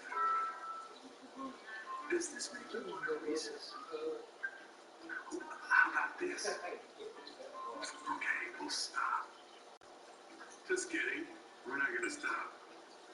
Not sorry. Reese's. For keeping it make you good. You either got hot or you somebody on Doko. But there is Pro 24 Restore, 10 grams of collagen and no artificial sweeteners. Restoring that ego, that's on you, man. Who's that? A free TurboTax Live tax expert. Why do you need a tax expert? His advice is free, and I know it's free. Is my son still independent if he eats my food? File a simple return for free, now with advice from a TurboTax Live expert. Why pay over $100 a month for cable when it's half the cost for Fubo's? Get all the channels you want, with all the entertainment you love, for the price that cable can't beat. Try free. And now more Straight Talk from Straight Talk. The big wireless companies will tell you they're the only way to get the best networks. Not true. Straight Talk Wireless runs on those same cell towers, which means you get the same great networks for up to 50% less. Straight Talk Wireless, only at Walmart.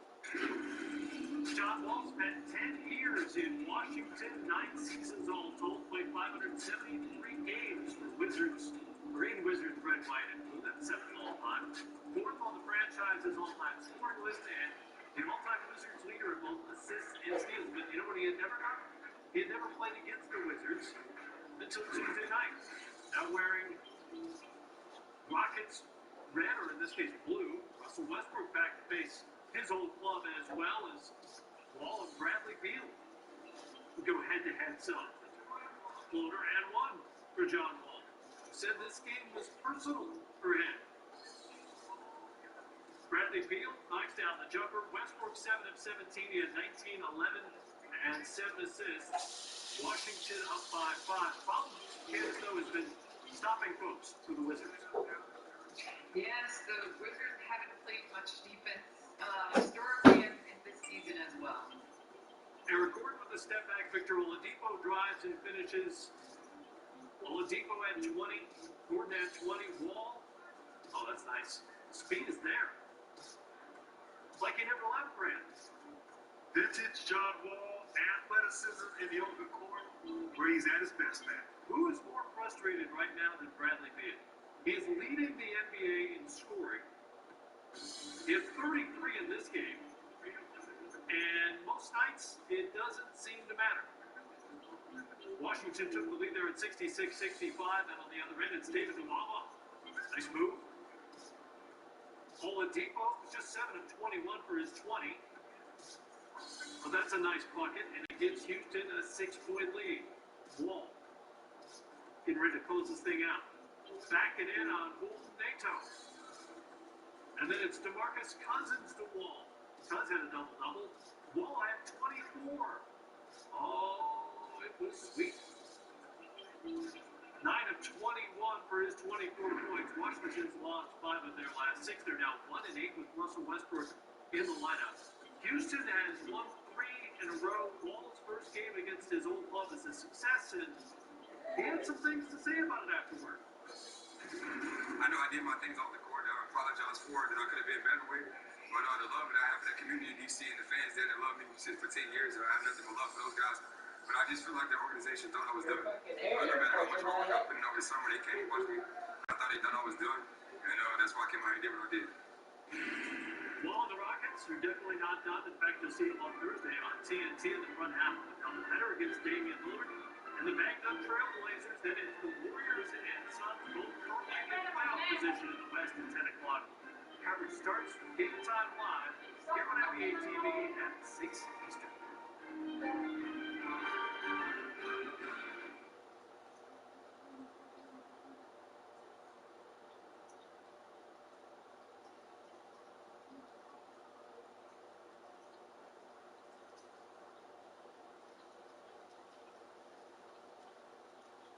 He's confirmed he's packing up to Los Angeles next season. Miami is losing their star player. This is yet to run in Western Conference. We can't stop you from being traded, but we can help you trade in his jersey. With Amex Jersey Assurance, card members can get a free replacement jersey from the NBA store when their favorite player switches teams. That's the powerful backing of American Express.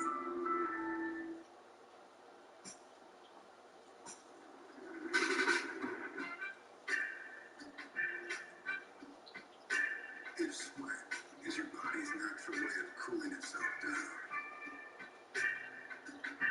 then condensation is a beer's natural way of saying, drink me. Michelob Ultra, superior light beer.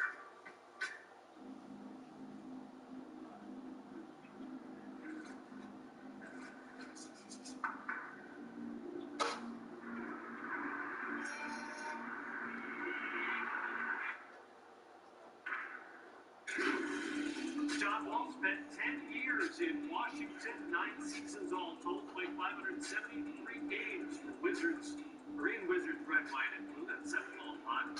4th on the franchise's all-time scoring list, and the all-time Wizards leader in both assists and steals. But you know what he had never done? He had never played against the Wizards until Tuesday night. Now wearing Rockets red, or in this case blue, Russell Westbrook back to face his old club, as well as Wall and Bradley Beal go head-to-head some.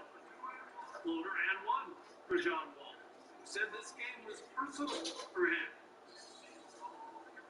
Bradley Beal knocks down the jumper. Westbrook 7 of 17. He had 19, 11, and 7 assists. Washington up by 5. Problem Candace, though, has been stopping folks for the Wizards. Two apiece. Matt, during the commercial break, I had a chance to catch up with manager Don Mattingly about the Marlins' offensive production, and flat out he told me they just need to put better swings on the ball right now. He said they're searching for ways to drive the ball with some authority because it's just not happening for them today. They haven't gotten an extra base hit yet, so it's been a real struggle getting guys in scoring position. But the key, he said, is not to panic. Sometimes you just have to fight for the downturns and keep your focus and energy high. Good stuff, Heidi. Thanks. Isan Diaz stand in for a second time here as he swings and misses there. It's 0-1. Hey, it's not always about filling up the strike zone all the time, every inning. He's pitching well as we're moving into the middle innings, but interestingly, less than 50% of his first pitches have been for strikes. They'll just waste one there, 1 and 2. And then it's DeMarcus Cousins to Wall. Cousins had a double-double. Wall had 24. Oh, it was sweet. 9 of 21 for his 24 points. Washington's lost 5 of their last 6. They're now 1-8 with Russell Westbrook in the line. Houston has